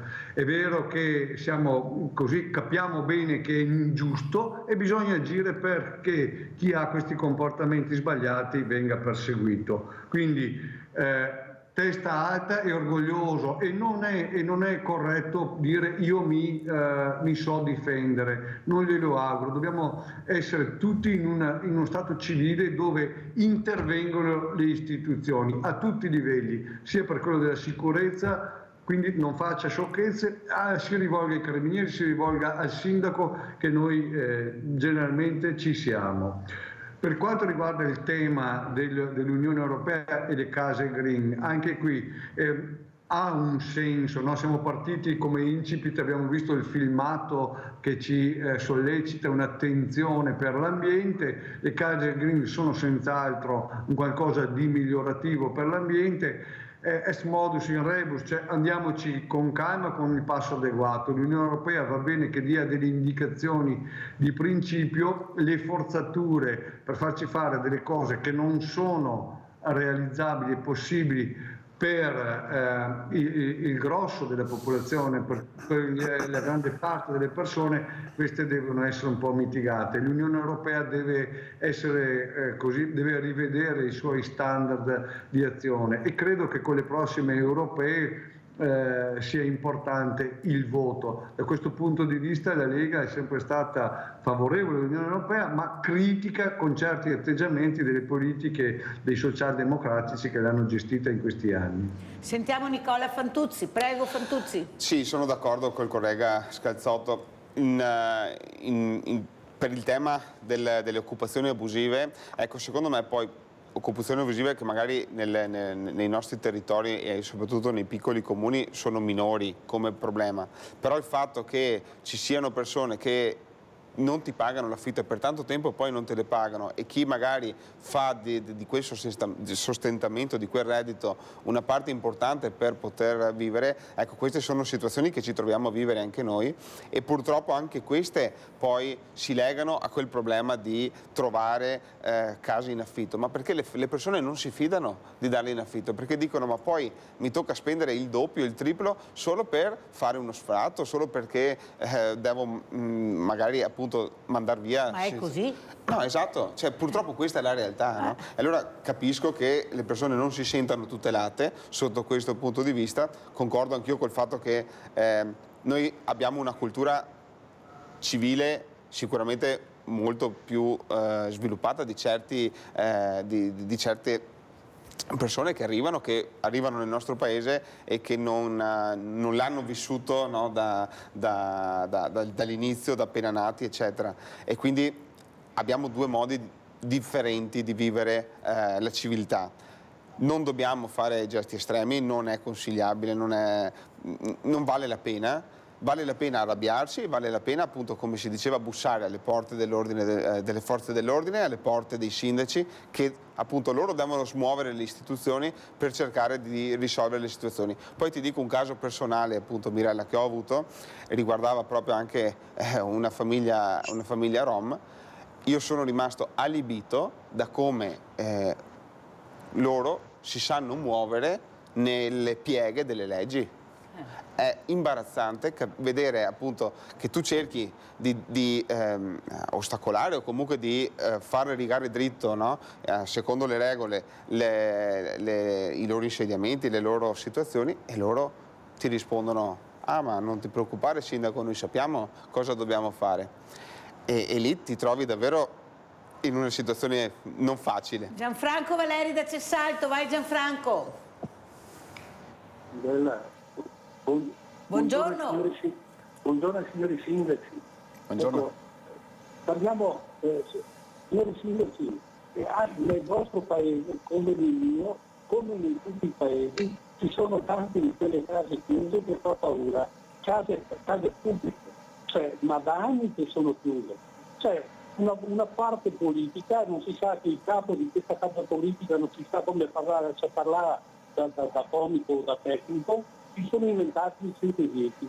Io, Mirella, è ben testimone lei, quando hanno inventato il 110 ho telefonato subito a Mirella, ho detto ma qua cosa succede? Ma se abbiamo tutti questi soldi, perché non mettiamo a posto il patrimonio nostro, non mettiamo a posto le scuole, non mettiamo a posto gli edifici pubblici, se veramente si poteva dare una spinta, come hanno detto, all'edilizia. E invece questo non è stato fatto. Poi un'altra cosa, signori sindaci, dobbiamo arrivare alla fusione dei comuni, perché giustamente voi lamentate, non avete servizi, non avete qua, ma se non ci mettiamo uniti non arriviamo a risolvere certi problemi come quello dell'assistenza.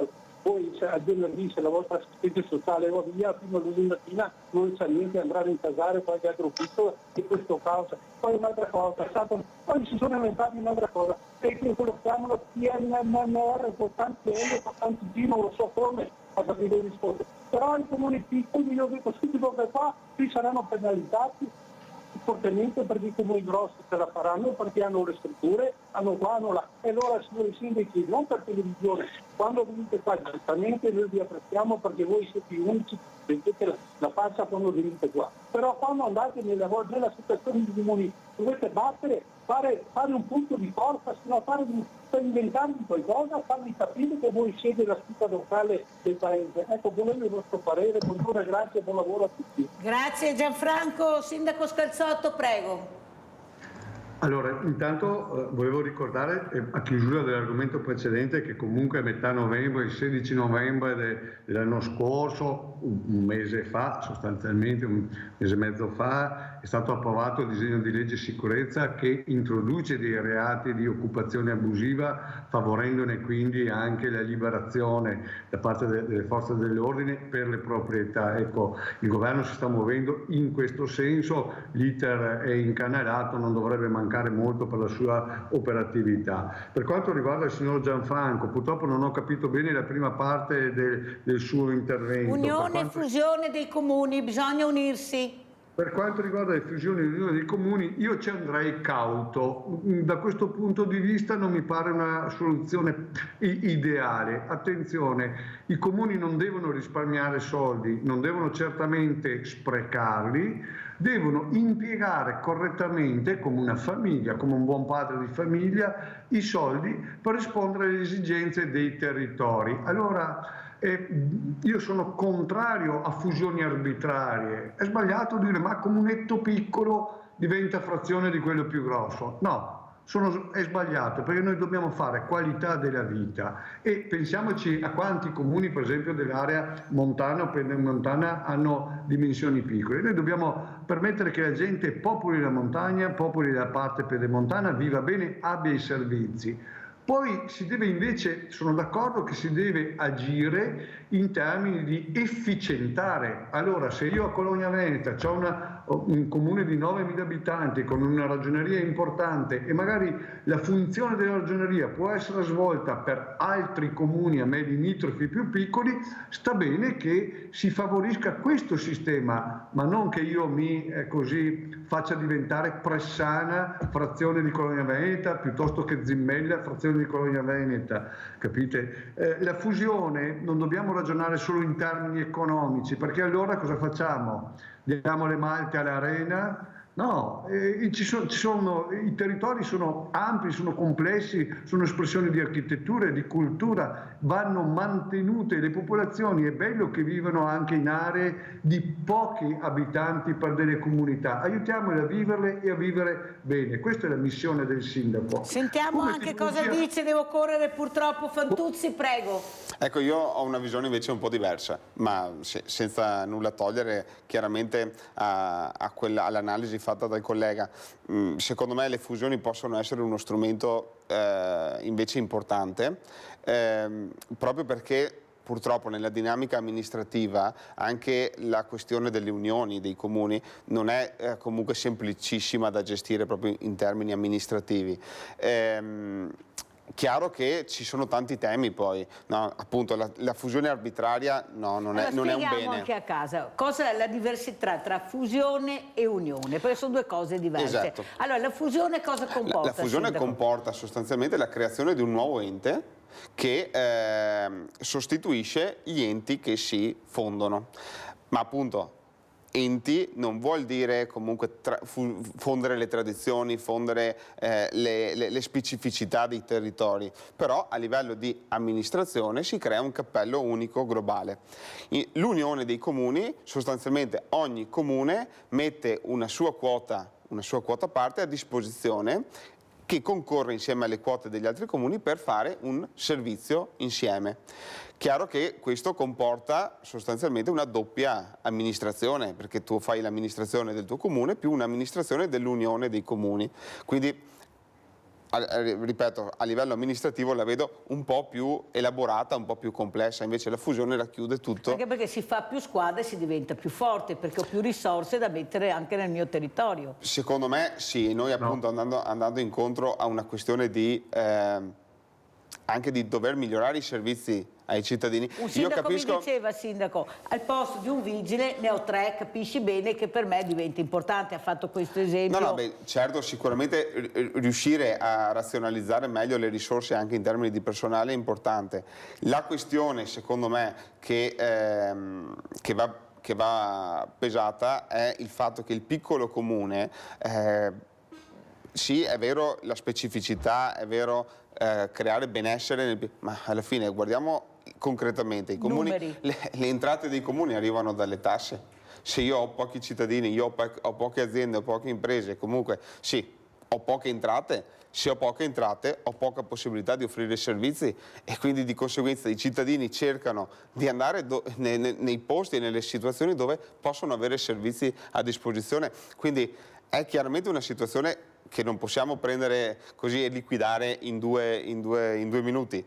Però ecco, è una riflessione che va fatta. Antonio da Padova, vai Antonio. Mirella e buongiorno anche sindaco. Buongiorno. Ecco, io praticamente so che in Italia, al mondo, non siamo eterni, siamo provvisori. Facciamo la nostra vita e poi dopo chi si è visto e che gli altri dopo di noi si arrangino. Difatti si vede. Stanno usurpando tutto il territorio. Vedo costruzioni, addirittura c'è una zona qua a Piove che era da bonificare perché il terreno era una discarica. Cosa hanno fatto? Anziché bonificare, hanno fatto una sopraelevata e hanno coperto tutto e hanno costruito sopra, a disgrazia di quei vicini, chiaramente. Un domani che viene un'alluvione, i primi che vanno sotto sono quelli vicini a questa discarica. Ma questa è l'Italia, non ci sono regole, è vita mia, morte tua. Questo qui è il paese ma che paese è questo qua? Ma guarda, io a Mirella ho fatto sacrifici con mia moglie, ho fatto una casa, ho creato dei figli, ho comprato la macchina, sacrifici. Mi è mancata mia moglie, i soldi che ho dovuto pagare per intestare tutta la roba mia, intestarla solo a me. Ho pagato una barca di soldi. Per dare chi? Per dare da mangiare qui là a Roma. Ma sono persone insulse. Guarda, io non capisco cos'è che stanno a fare tutti i giorni là a Roma. Addirittura adesso siamo in Europa, adesso siamo in guerra con l'Ucraina, miliardi per l'Ucraina. Ma questo qui è un bel paese. Questo qui è un paese che non si fa mai gli affari suoi. È sempre in giro per il mondo, per la pace qua, per la pace là. Ma perché non ci facciamo i fatti nostri? Buongiorno e grazie. Abbiamo sentito anche le riflessioni di Antonio. Prego, sindaco Scalzotto. È difficile contrastare Antonio che poi viene da Padova e ci parla anche di situazioni di un domani, insomma l'ho sempre preso con grande rispetto, credo che abbia fatto una carrellata, una panoramica un po' generale dove insomma c'è un filo forse di eccessivo pessimismo, Però su una cosa anch'io mi sento di esprimere critica sul fatto dell'elevata tassazione. Qui confidiamo tutti nel governo. Però volevo chiudere una cosa di prima, Mirella. Quel sindaco che ti ha detto che lui è un sindaco piccolo, c'ha un vigile, poi se va in Unione dei Comuni ne ha 3. Ecco, non ha capito nulla. Quando andrà in Unione dei Comuni, al posto di averne 3, ne avrà metà del suo.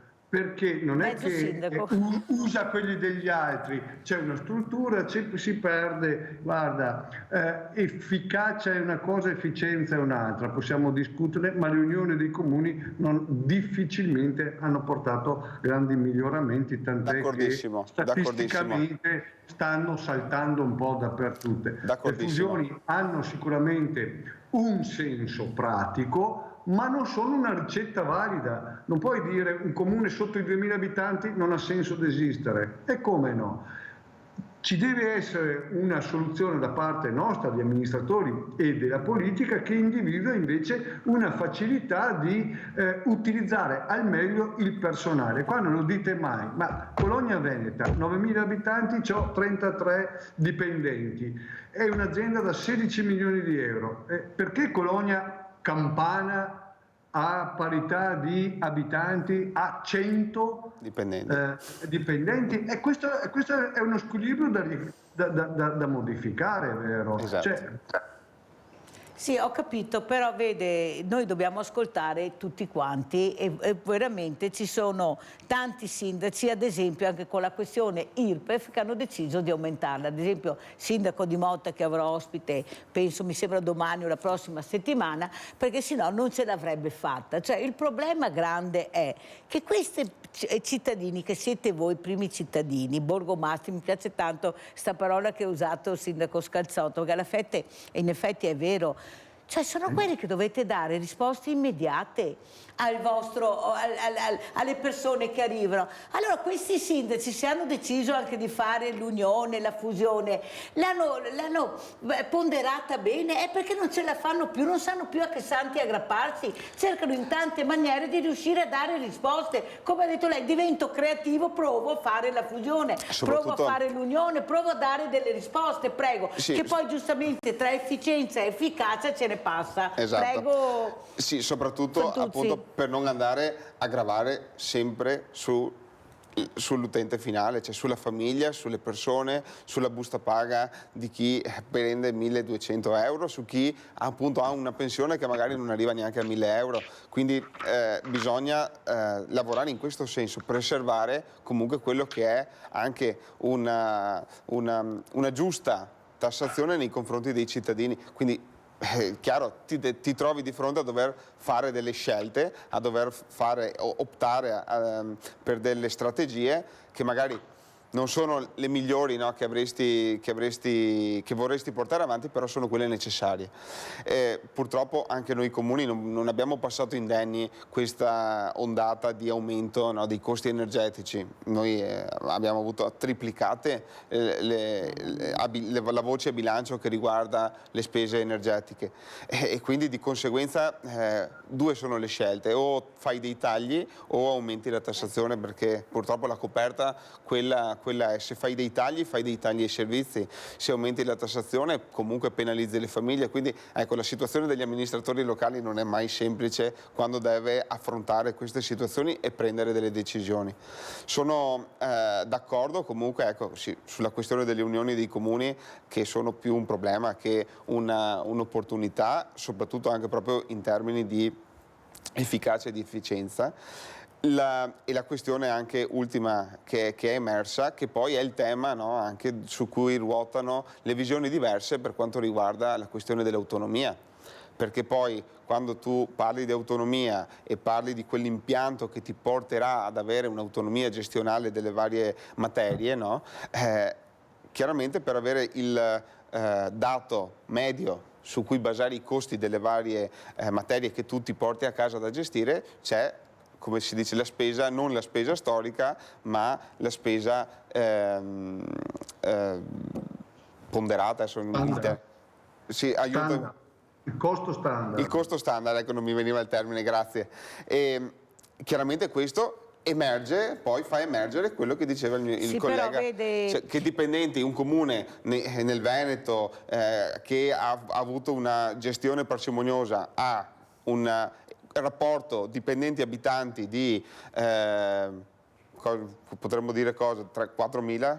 Un dipendente ogni 4.000, 5.000, e invece andiamo a fare lo stesso rapporto con il sud, praticamente c'è un dipendente ogni 1.000 abitanti. Però ieri ho avuto l'organizzatore regionale della Lega, Paolin, il quale giustamente ha detto: aspettate con l'autonomia, cioè cerchiamo di fare dei passi avanti, ma non è che l'autonomia arrivi domani come qualcuno sta cercando di far passare, perché anche questa vuol dire confusione, nel senso che noi vediamo 2280 giorni, ma non è che col 2290 riusciremo ad avere l'autonomia. Ci stanno facendo fare dei passi avanti per vedere dove ci porterà e che deleghe arriveranno, perché se continuiamo a dare un'informazione non corretta, la gente a casa è convinta che adesso Calderoli, che mi sembra oggi fatto questo passaggio, siamo arrivati all'autonomia. Bisogna già anche spiegare le cose come il cittadino. Io sono convinta, e qua lo dico anche al sindaco Scalzotto, che è talmente rassegnato ormai che pur di avere qualche servizio dice: mettimi le mani in tasca, prendimi qualcosa, ma dammi almeno qualcosa, perché non se ne può più, cioè non arriva niente. Io ho avuto queste fragilità che chiamano tutte le mattine, che non hanno neanche l'ABC di quello che viene detto sulla carta o che è scritto sulla Costituzione o sugli articoli di legge, perché poi non vengono applicati, sindaco. Lei anche spiegava molto bene: voi siete responsabili della salute pubblica dei cittadini, voi siete voi responsabili, ma vi rendete conto che palla bollente vi hanno dato con pochi euro che prendete rispetto agli 8.000 euro che finalmente un onorevole ha detto cosa prende netto, senza contare i benefit, per quelli non lo dicono mai. Vabbè, non importa, noi hanno sentito 8.000 euro al mese per fare cosa? Ma vediamo queste persone, come diceva Antonio, sedute tutto il giorno, ma cosa? Perché la gente vuole sapere, quei soldi dove vanno a finire, cosa hai fatto? Se almeno ci fosse trasparenza su quello che viene impiegato. Ma noi sentiamo delle cifre pazzesche su cose che in questo momento, in questo paese, preso come preso, perché guardate che non è che sia così tutto luccicante, tutto bello e dobbiamo essere molto ottimisti. Attenzione a questo, perché ce la stanno vendendo in maniera non corretta. Guardate che le guerre sono qua a 2 passi da noi. Attenzione, molta attenzione. Prego, Scalzotto. Beh, allora Mirella, un po' di responsabilità è anche nella tua categoria, nella sua categoria dei giornalisti. I dati ci sono, bisogna saperli bene mettere in piazza, bene spiegare. Mi sembra che questa trasmissione dia un aiuto in questo senso, ponendo appunto che cosa? Il focus, un chiarimento su quello che passa. Non è tutto così marcio, la gente, ci sono tanti sindaci, tanti amministratori che si impegnano dalla mattina alla sera, e bisogna modificare, secondo me, l'organizzazione. Io credo che l'autonomia sia la risposta migliore che si possa dare per migliorare l'organizzazione.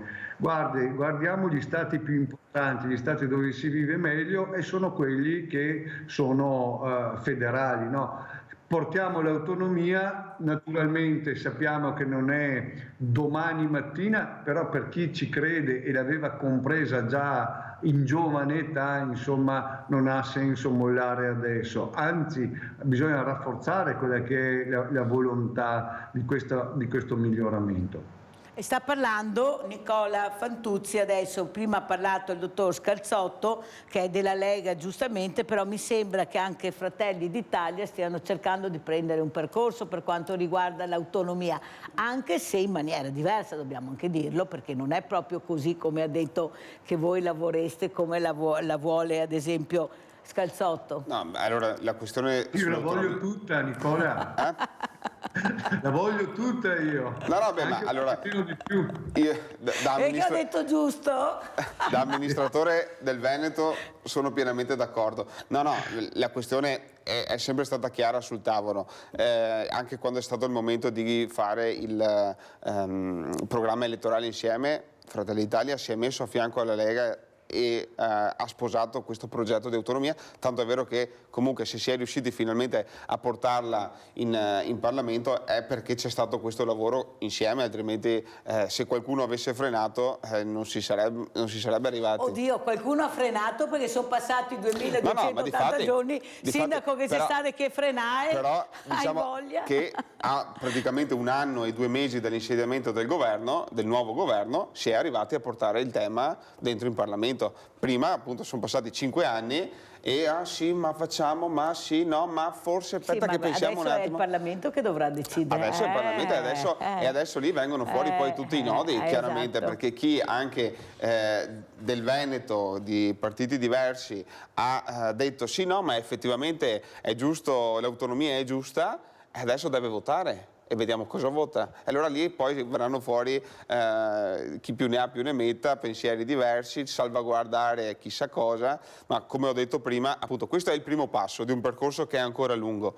I temi da affrontare sono tanti, quello della spesa standard è sicuramente uno dei temi focali, perché sappiamo questa disparità che c'è tra nord e sud su quella che è l'efficienza della spesa pubblica, e quindi chiaro che questo poi saranno i temi e gli scontri grossi che ci saranno in Parlamento sui LEP e sulla considerazione di questi costi. Però giustamente anche il sindaco Scalzotto ha detto ero giovane, che si parlava di questo, ormai abbiamo i diversamente giovani, cioè non sai chi possa aspettare una vita, anche perché non è che vivano molto bene questa situazione e l'ha spiegata molto bene la professoressa Spolverato questa mattina, che veramente dobbiamo investire su questo, non c'è niente da fare.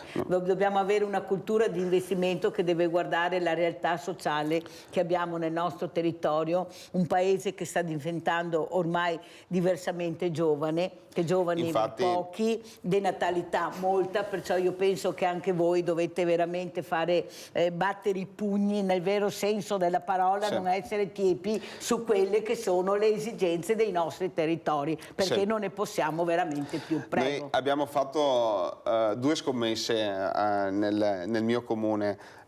Col PNRR adesso andremo a costruire un asilo nido, quindi cercando di andare contrari a quello che è appunto l'andamento demografico, quindi investire su quello che è un servizio per le famiglie, per le giovani famiglie. Parto con qualcosa di importante. Esatto, proprio perché io penso che se si legge la società di oggi, appunto, giovani famiglie che devono lavorare, lavorano sia il padre che la madre, i nonni devono lavorare perché magari ancora non sono in pensione o magari hanno i loro genitori a casa da accudire, e quindi diventa un servizio fondamentale per dare un supporto alle giovani famiglie. Il fatto di dire, guarda, dopo il periodo di maternità hai già da subito un servizio che ti può portare avanti.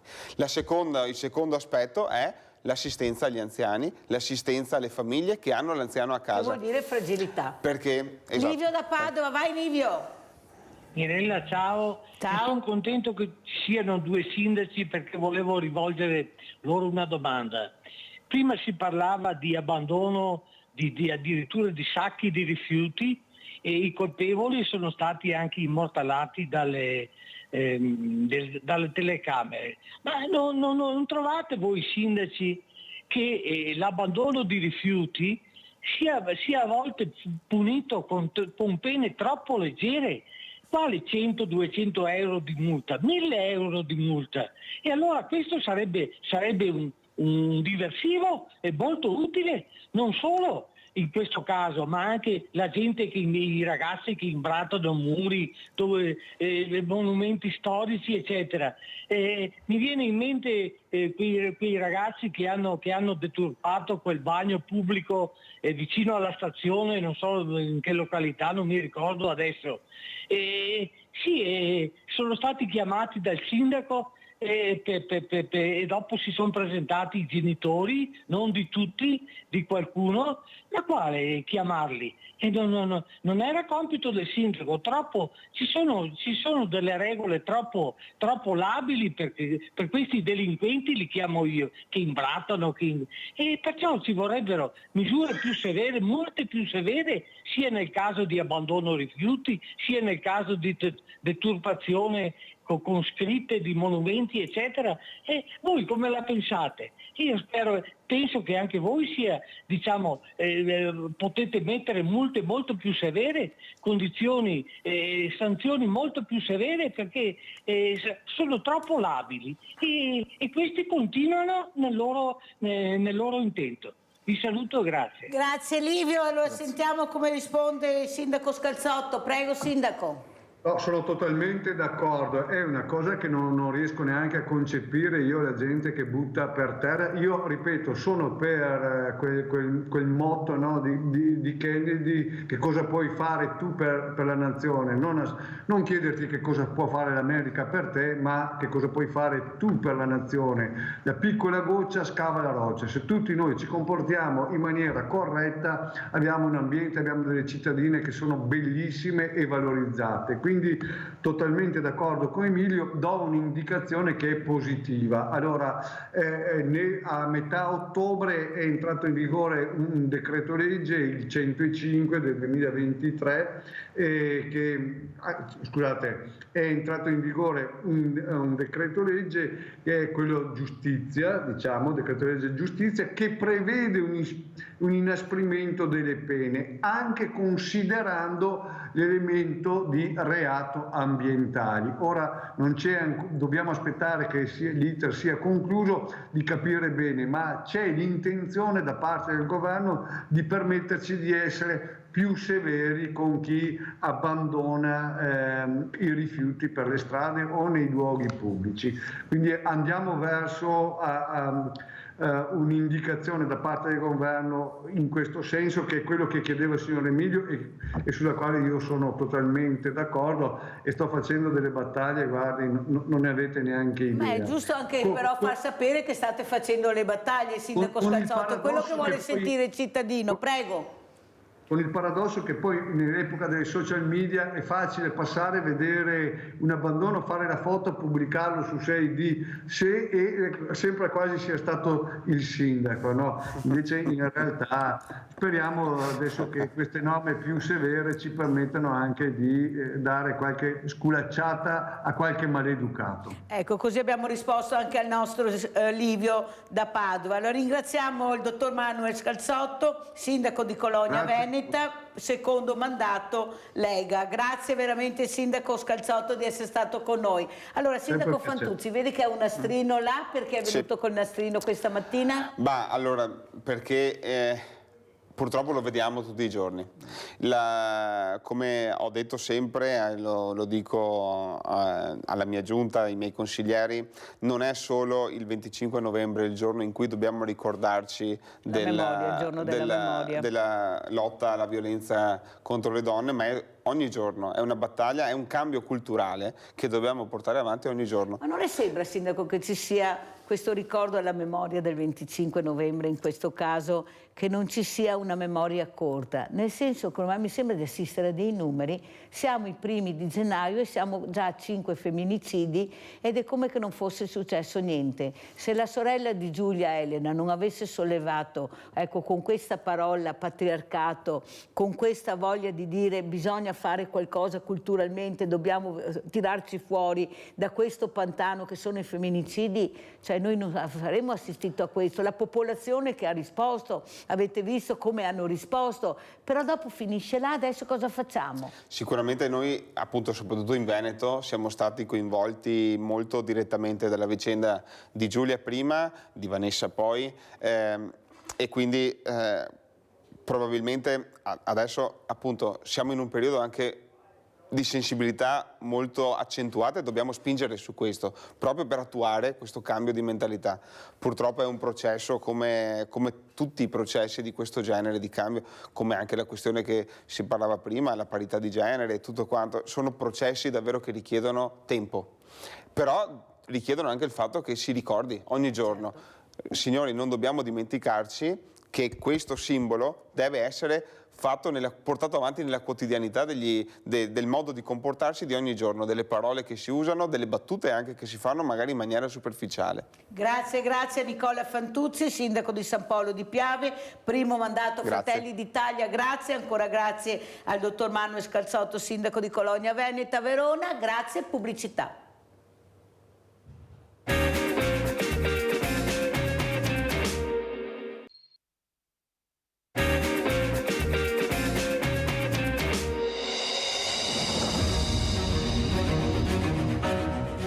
Oras, situato a Motta di Livenza, vicino a Venezia, fornisce trattamenti ordinari e ambulatoriali per pazienti che necessitano di progetti riabilitativi per diverse disabilità, caratterizzate da un'elevata complessità, ad elevate esigenze cliniche e infermieristiche. Negli anni l'ospedale ha avuto per circa 1,5 milioni di persone un ruolo di primo piano nella riabilitazione delle lesioni cardiovascolari, pneumologiche, neuromotorie, muscoloscheletriche, gravi cerebrolesioni e mielolesioni.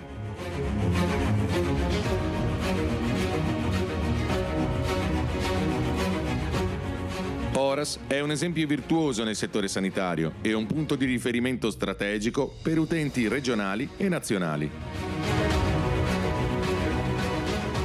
I team multidisciplinari sviluppano programmi personalizzati e riabilitativi per aiutare i pazienti a stabilizzare le loro funzioni vitali compromesse e ad acquisire il miglior livello di autonomia, con l'obiettivo di integrarli nuovamente nelle loro famiglie e negli ambienti sociali e di lavoro.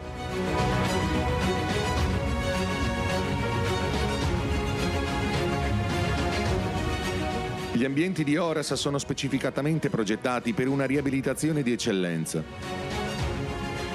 L'ospedale ospita infatti 11 palestre, ognuna dedicata al trattamento di patologie specifiche, e una piscina riabilitativa. Alcune palestre sono dotate di tecnologie e dispositivi speciali per il trattamento delle lesioni del midollo spinale.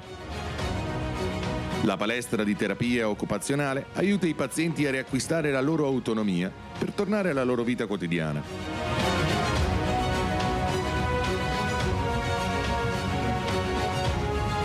Le palestre di riabilitazione cardiologica, pneumologica e vascolare sono state completamente rinnovate negli anni e dotate dei più recenti dispositivi medici.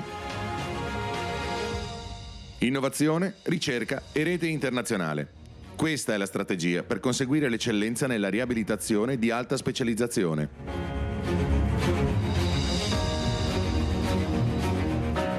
Oras, we care.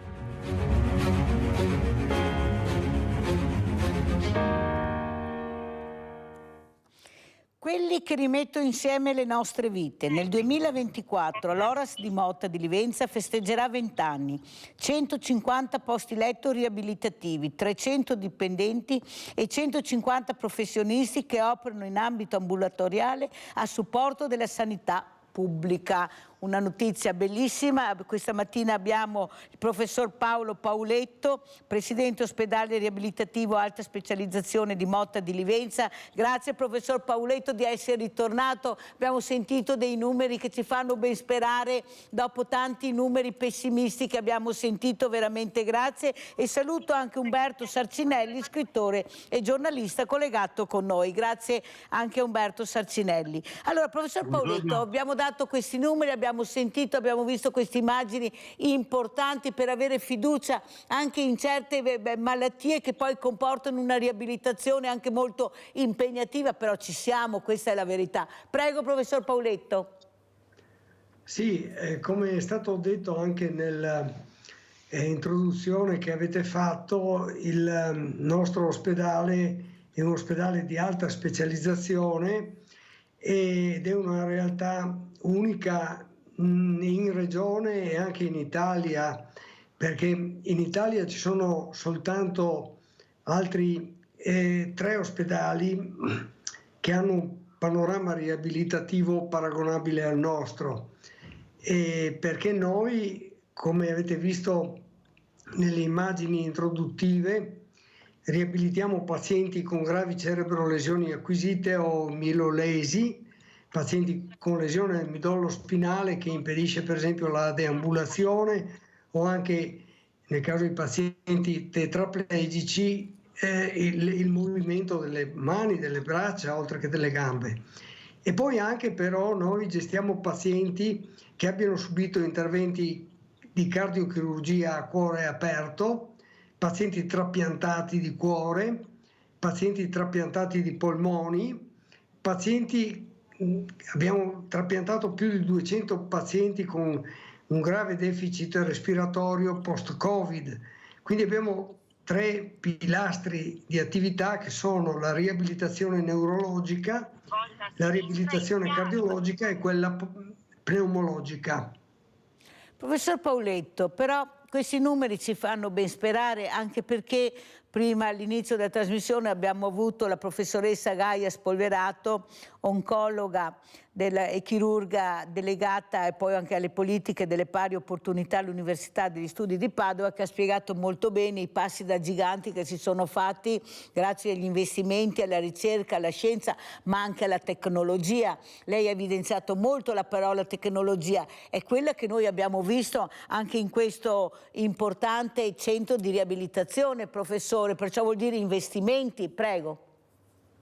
Sì, certamente. Faccio un esempio molto semplice di progresso tecnologico, perché i progressi tecnologici sono tanti, ma uno molto semplice e molto impattante rispetto al passato è quello che permette la teleriabilitazione, cioè la riabilitazione a distanza, a domicilio, su pazienti precedentemente portati al top, e per il mantenimento delle loro funzioni che sono state recuperate. Ora c'è anche la possibilità di assisterli a distanza, diciamo, al loro domicilio, con programmi concordati e che vengono svolti a domicilio e controllati dalla casa madre, diciamo così, da Horas. Perciò molto importante capire, avete sentito dove è arrivata la tecnologia, la scienza, poi anche la telemedicina fondamentale, l'abbiamo scoperta con il Covid, con la pandemia, l'importanza di essere vicina a queste persone, perché sì l'apparecchio, come abbiamo sentito i robot dalla professoressa Spolverato, ma poi alla fine c'è sempre l'uomo, questa figura che deve manovrare. Ecco l'importanza della persona, professor Pauletto, perché noi partiamo sempre con veramente dei macchinari meravigliosi, ma c'è sempre una persona, una professionalità incredibile. Ecco, cosa ci racconta? Manca personale? Dove i ricercatori vanno all'estero? Com'è la situazione?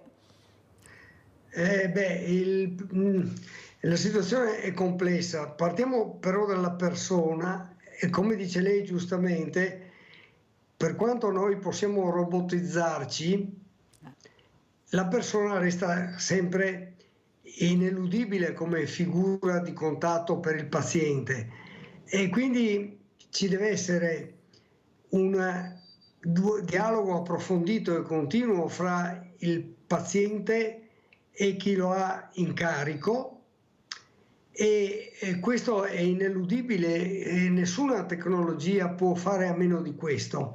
Il paziente deve essere interrogato per sapere quali siano i suoi bisogni, e il paziente deve avere un punto di riferimento nel sistema sanitario. La famosa presa in carico del paziente è questa, e questa è assolutamente ineludibile.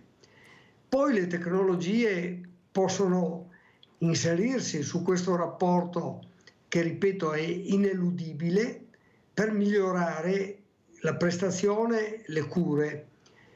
E credo che gli sforzi che noi facciamo per il miglioramento tecnologico, per importanti che siano, sono sempre marginali rispetto al fatto di avere un rapporto soddisfacente fra il medico e il paziente, e anche rispetto alla clinica, cioè al fatto di visitare il paziente. Oggi si tende a chiedere esami a tappeto senza andare ad approfondire le reali necessità, ciò che crea lunghe code di attesa che spesso sono ingiustificate, e quindi bisogna ritornare un po' all'antico da un lato, al vecchio rapporto medico-paziente con il medico che parla con te e che ti visita, e dall'altro bisogna andare dal verso opposto, verso l'abbracciare tutte le nuove tecnologie, le più avanzate,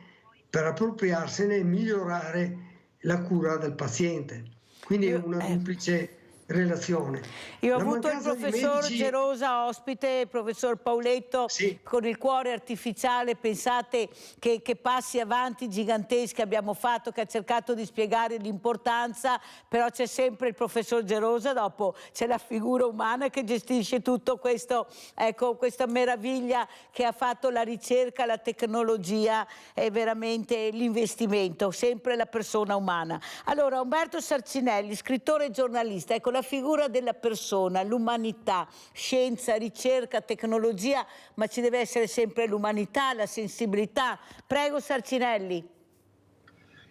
Sì, è vero, traiamo sempre noi conforto dalla tecnologia e dalla scienza, però appunto non dobbiamo mai dimenticare che siamo persone e le persone hanno emozioni, hanno sensazioni, per cui in questo caso bisogna guardare con molta attenzione e cercare anche di capire qual è il progresso tecnologico, però dobbiamo, pensando alla persona, per esempio per quanto riguarda la salute soprattutto, a una cosa assolutamente semplice, cioè primo la prevenzione, secondo come sta il malato. Ormai per esempio un paziente che va in un ospedale, che va in un pronto soccorso, se gli viene tolto subito, per esempio, o attenuato il dolore, già abbiamo risolto molto della sua guarigione, della sua situazione, perché potrà essere un paziente molto più accondiscendente, molto più psicologicamente anche fiducioso verso l'apparato medico. E questo purtroppo nel nostro sistema non accade frequentemente, no? Si pensa subito alle cause, alle cose e non al benessere del paziente che per primo arriva. Un'altra cosa, pensando proprio alla persona, ed è l'ambiente fisico in cui si trova.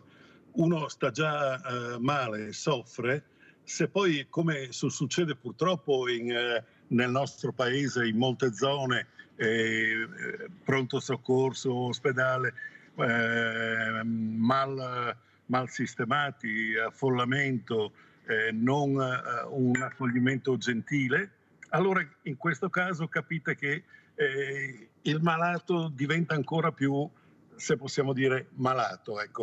Quindi la tecnologia va benissimo, anzi io sono un fautore delle tecnologie, però anche per gli alti costi che ha, una prevenzione che tenga conto anche del lato umano, perché appunto non possiamo scindere il corpo come, diciamo, cosa dal corpo come anima e coscienza. Però come scrittore e giornalista, ad esempio adesso in questi giorni si è parlato molto del fine vita, una confusione terribile. Abbiamo sentito appunto la professoressa Spolverato come ha cercato di far capire l'importanza anche di conoscere, di fare anche prevenzione su questo, una cosa delicata, etica, ma qualcuno dovrà pur decidere e la persona che decide è la persona, sono io, è la mia vita, sono io che devo dire cosa vorrò fare. Ecco, lei come giornalista e scrittore, le sembra che sia stata fatta un'informazione corretta? Come l'ha vissuta in questi giorni? Abbiamo sentito in regione addirittura partiti divisi sul sì, sul no, ma è della mia vita che tu stai parlando, ma hai ascoltato la mia persona? Perché ognuno la pensa alla propria maniera. Prego Sarcinelli, poi sentiamo anche il professor Pauletti in merito a questo. Certo, non c'è stata un'informazione appropriata perché l'informazione è stata soprattutto politica. Io ho apprezzato molto il presidente della giunta regionale Zaia quando ha lasciato libertà di coscienza, perché questo è un tema che riguarda le coscienze, non riguarda né la politica in senso stretto come la intendiamo noi, né l'appartenenza ai vari partiti. Cioè è vero quello che lei dice, la vita è mia, devo avere tutti gli apporti psicologici e medici per affrontare molte situazioni, però dobbiamo interrogarci anche sulla qualità della vita e la qualità della vita la vedo bene io, cioè se non posso vivere nonostante la malattia, non si può, ecco, dicendo una cosa che non sembri una bestemmia, stare in paradiso a dispetto dei santi, no? Cioè il nostro corpo, la nostra essenza di uomo completo ha un termine, ha una parola fine che è iscritta nel nostro DNA, nei nostri telomeri soprattutto. E quindi quando è venuto il momento, cioè quando la natura ci chiama, la natura o Dio, come molti credenti considerano, andare all'infinito tenendo questa sospensione, non so, mi interrogo, è un fatto che anche questo di bioetica è giusto?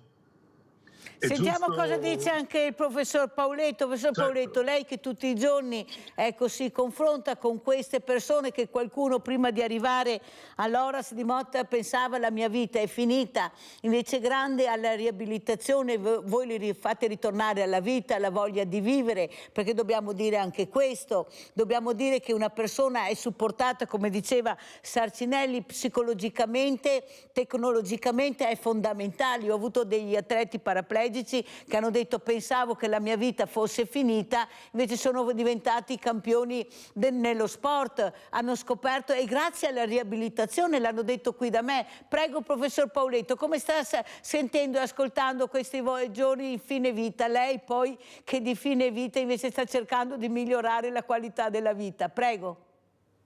Beh, naturalmente sono due cose differenti. Migliorare la qualità della vita o recuperare tutto il recuperabile è la nostra missione, e certamente è un aspetto importante dopo una malattia impattante sulla persona sapere che può essere recuperato. Però ci sono situazioni in cui non c'è nessun recupero possibile e quello che entra in gioco è qualcosa di nuovo, cioè la dignità dell'essere umano, perché se ti trovi a vivere senza speranza, con un fine vita annunciato e in mezzo a una sofferenza che non è rimediabile in nessuna maniera, in tutto il mondo occidentale e vorrei dire in tutto il mondo civile esistono i percorsi di fine vita. Quindi una persona deve poter accedere di sua volontà, essendo in grado di farlo, avendolo stabilito in maniera inequivocabile per iscritto, a percorsi di fine vita che devono essere organizzati, devono essere attuati, e il singolo non deve essere lasciato da solo nella disperazione. Dove non sia possibile recuperare una vita dignitosa, è più dignitoso finire la vita in una maniera consapevole, accettata, programmata e controllata da leggi che i nostri politici, per incapacità che ormai è difficile non riconoscere, non sono mai stati in grado di elaborare qualcosa del genere, che è molto semplice, esiste in altre realtà, basta copiarlo, nei paesi vicini esiste. Da noi una classe politica, nella migliore delle ipotesi mediocre, non riesce a decidere in merito, perché guarda le ricadute elettorali e non abbiamo statistiche che guardano quello che è l'interesse della popolazione nel lungo termine, come anche nel breve e nel medio termine, guardano la ricaduta elettorale e quindi non decidono niente. Un secondo solo perché abbiamo una telefonata, se no mi cade la linea e non vorrei, perché c'è Leone da Trebasere, che mi scuso anche per l'altra volta Leone, ma purtroppo non sono riuscita a passare la telefonata, ma dovete capire che delle volte, lo dico anche a Adriana, non è cattiveria, ma proprio non ce la faccio, anche per delle volte non la sento neppure all'auricolare. Allora grazie Leone, prego. Ciao Mirella, grazie. E saluto i tuoi ospiti. Non ti devi scusare di nulla, Mirella, sei un angelo. Magari. Allora... No, per carità, che voglio stare qua, non voglio essere angelo, voglio essere... No, sei qua e sei un angelo lo stesso. Allora, io volevo dire che sono stato molto deluso da questa votazione sul fine vita. Comunque si parla sempre dei credenti, no? Che sono i credenti, anch'io sono credente. Però io credo fermamente nell'anima e penso che questa anima è intrappolata nel nostro corpo Perciò non vedo la morte come una tragedia, io vedo la morte come una liberazione. Perciò se uno non può più vivere bene, non deve essere forzato a vivere in questa carcassa piena di malanni che abbiamo. Cioè, io penso che l'uomo sia di più del corpo, sia principalmente anima. Perciò io penso che se un'anima è intrappolata in un corpo che non può più esprimersi, questa anima deve essere liberata. Perciò fermamente credo che sia un peccato mortale tenere in vita una persona che non potrebbe vivere perché è condannata e non ha nessuna via di uscita. Poi tu hai uno scrittore là, io sto cercando uno scrittore, Mirella, che scriva un libro come tenere sotto controllo il livello dei mari. Allora abbiamo tutti questi ghiacciai che si stanno sciogliendo. Abbiamo il Mar Morto che è 700 metri sotto il livello, 400 metri sotto il livello del mare, che sta morendo. Il Mar Caspio che sta morendo, che si potrebbero benissimo riempire. C'è la desertificazione, si può desalare l'acqua del mare. Non solo si può, si deve, per tenere sotto controllo il livello dei mari, bisogna che noi pensiamo che ogni Stato in questo pianeta deve darsi da fare e desalare acqua di mare, perché altrimenti andremo sott'acqua. Allora io spero che questa mattina hai avuto 2 scrittori, vorrei che almeno uno scrivesse un libro come tenere sotto controllo il livello dei mari. Ciao Mirella, grazie. Grazie ancora Leone. Allora passiamo prima al professor Pauletto, che avevo interrotto per passare la telefonata, così terminiamo il discorso, ma soprattutto per capire l'importanza che il cittadino vuole decidere da solo, vuole curarsi, vuole star bene, vuole migliorare la qualità della vita, ma se non c'è niente da fare avrebbe il diritto di decidere da solo, perché la vita è sua, cosa fare. Prego professore. Sì, un aspetto che nel dibattito di basso livello che abbiamo sentito fra i nostri politici in questo periodo non emerge mai chiaramente, quello che anche il Presidente Zaia però ha detto in maniera ripetitiva, e cioè che il fine vita, la procedura di fine vita non è un obbligo per cui qualcuno di estraneo decide che la tua vita deve finire. Sei tu che lo decidi.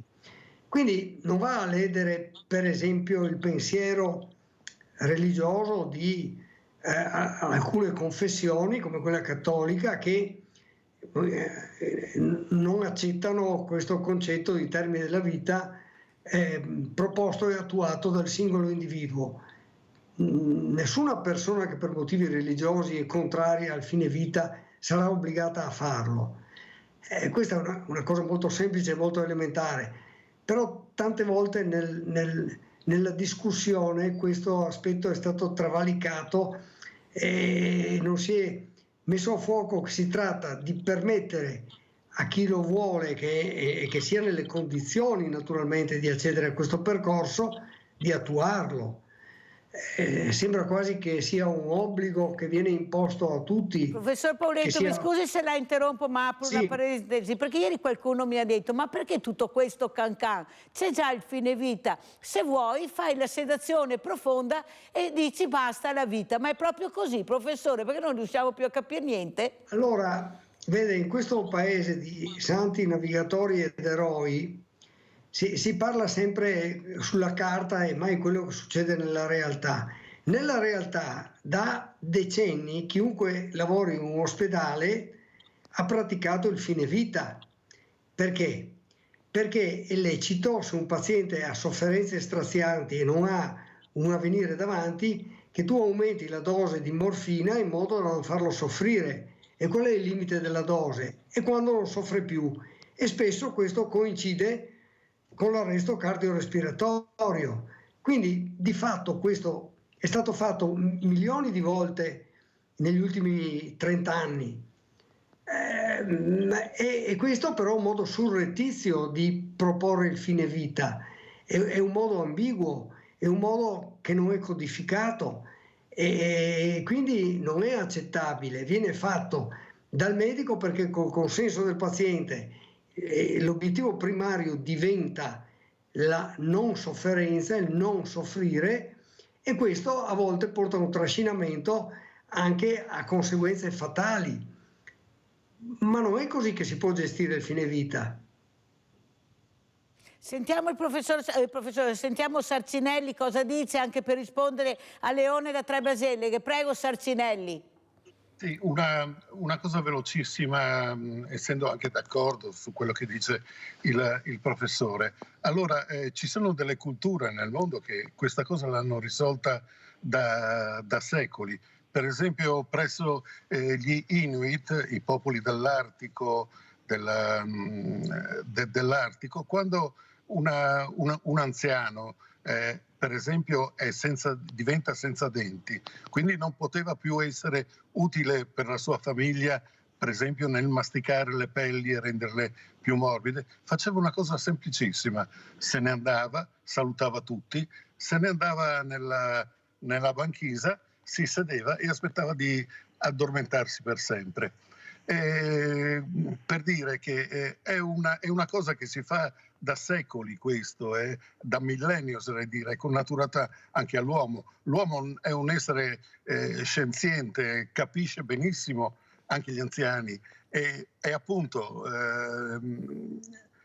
come la donazione degli organi che uno si fa, ed è giusto, una dichiarazione preventiva, mi sembra abbastanza naturale fare una dichiarazione, per esempio, preventiva per il fine vita. Uno dice accetto il fine vita quando appunto ci sarà l'occasione. Ecco. Per quanto riguarda invece i mari, ecco, in un certo senso è commovente anche la proposta di Leone, del vostro spettatore, perché in realtà forse vi ricordate quell'episodio che è stato riportato poi nei classici greci, cioè del bambino che voleva svuotare il mare con un secchiello. Ecco. Il problema non è quello di portare l'acqua laddove non c'è, cioè questo è un problema secondario. Il problema che abbiamo adesso è quello di fare in modo che i ghiacci non si sciolgano, e perché i ghiacci non si sciolgano occorre semplicemente tornare indietro di almeno di 2 gradi centigradi di media mondiale in questa fase caldo-climatica, perché si innescano dei problemi veramente grossi. E facendo questo, cioè cercando di tornare almeno a quelli che erano i risultati della conferenza di Parigi, quel 1,5 gradi entro il 2030, che non basterà sicuramente. Noi andremo incontro non solo allo scioglimento delle acque, dei ghiacci, scusate, e all'innalzamento che già sta avvenendo, che già è avvenuto relativamente nei millenni e nelle ere passate, ma assisteremo a un cambiamento globale del clima. Cambiamento globale del clima non vuol dire che dappertutto ci sarà siccità o caldo, semplicemente non avremo più il clima che abbiamo adesso. E questo è un interrogativo che, come diceva prima anche il professore, non deve attenere alla politica, diciamo, partitica, alla bassa politica degli interessi personali o di parte molto, molto piccini, ma è un fatto globale. Già per esempio vedete i francesi, sono molti coltivatori francesi che hanno acquistato addirittura terreni in Norvegia, prevedendo che fra un po' i vini rossi potranno essere coltivati anche in Norvegia, in Inghilterra, in Germania lo stesso. Finora in Germania, per esempio, per i vini potevano avere solo quelli bianchi. Adesso cominciano a reimpiantare. Però Sarcinelli, è vero quello che lei sta dicendo. Primo, mi sembra che i grandi della terra, quando l'ultima volta si sono riuniti, non pensino proprio a questo assolutamente. Secondo, con le guerre che stiamo vedendo anche a due passi da noi e quello che sta succedendo anche nei mari e negli oceani, che sono agitati di più, mi sembra che andiamo a più gradi che non a meno gradi. Questo purtroppo è quello che assistiamo. Professore, devo chiudere. Allora, professor Pauletto, come ci saluta e cosa vuole dire? Prego. Ma su questo argomento voglio solo dire che se ogni giorno ci sono 8 miliardi di bocche da sfamare e da dissetare e poi diventano 9 e poi 10 miliardi, già adesso se tutto il mondo avesse il nostro tenore di vita dell'Italia servirebbero 3 pianeti. Se avesse il tenore di vita dell'India non basterebbe questo pianeta. Quindi la vera sfida è questa e nessuno ha neppure il coraggio di parlarne. Quindi io credo che le prossime generazioni si troveranno di fronte a una montagna. Non è questione di buona volontà, non è questione di ridurre le emissioni che stanno aumentando.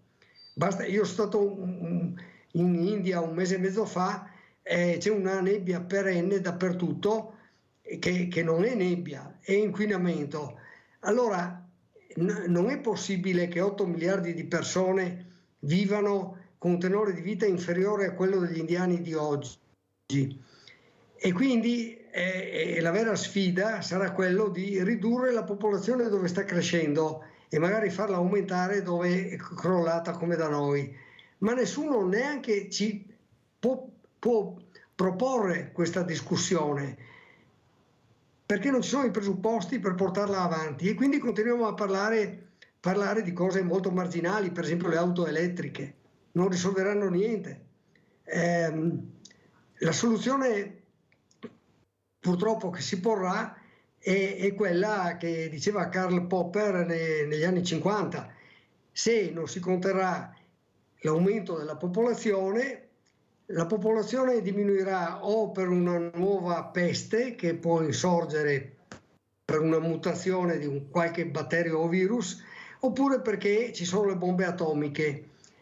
Questa è la realtà e facciamo finta di non vederla e continuiamo così perché nessuno ha neppure il coraggio di discuterne.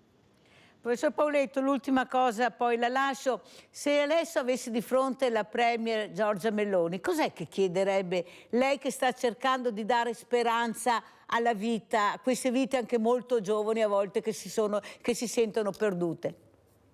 Le direi di riuscire a selezionare una burocrazia, la nostra è scadente a livello regionale e pessima a livello ministeriale, che sia in grado di gestire nuovi modelli di sanità. Però sto parlando della Luna. Grazie veramente, ma veramente grazie al professor Paolo Pauletto, presidente ospedale riabilitativo alta specializzazione di Motta di Livenza, di essere stato con noi, veramente grazie. E poi saluto anche Umberto Sarcinelli, l'ultimo libro Sarcinelli che ha scritto, quello che scriverà magari su questa meraviglia che è la vita. Ecco, l'ultimo libro che ho fatto in questo senso è Il tagliamento, è un racconto di un fiume meraviglioso che ha molte minacce adesso, un fiume che appunto porta vita, ma vita nel senso non solo di vita biologica, ma anche di cultura, di bellezza. Quello che sto lavorando adesso è un libro sulla laguna, tra le foci storiche dell'Isonzo e del tagliamento. Foci storiche vuol dire che il tagliamento una volta sboccava al mare, dove adesso c'è la Brussa, dove c'è Caorle, e l'Isonzo a est. Questo è un ambiente straordinario che ha determinato la storia, la cultura e anche la biologia di tutto il nord-est, ed è affascinante per me studiare e riportare il racconto di questa terra, che è la terra storicamente dei Veneti, cioè quelli intesi come da etimologia indoeuropea, perché Venezia in indoeuropeo, nel sanscrito indoeuropeo, vuol dire in mezzo all'intreccio delle acque. Senta Sarcinelli, visto che il Tevere è salito e comincia a lambire sia il Piave che il Po, cosa direbbe la Premier Meloni in questo momento? Velocissimo Sarcinelli. Di studiare, di ascoltare i veri scienziati, non i consiglieri di parte, è l'unica cosa. Negli Stati Uniti, quando si insedia il nuovo presidente, è d'uso che i vari scienziati di vari branche Veloce Sarcinelli. Grazie, prego. Sì, diano gli strumenti al presidente per poter governare. Veramente grazie anche a Umberto Sarcinelli, scrittore e giornalista, ancora grazie al professor Paolo Pauletto di essere rimasti con noi, speriamo che qualcuno ascolti, perché non è sentire, è ascoltare, perché avete avuto delle importanti informazioni politici, cercate di capire che dovete agire adesso e basta blatterare. Grazie, grazie, pubblicità. La posta di Mirella.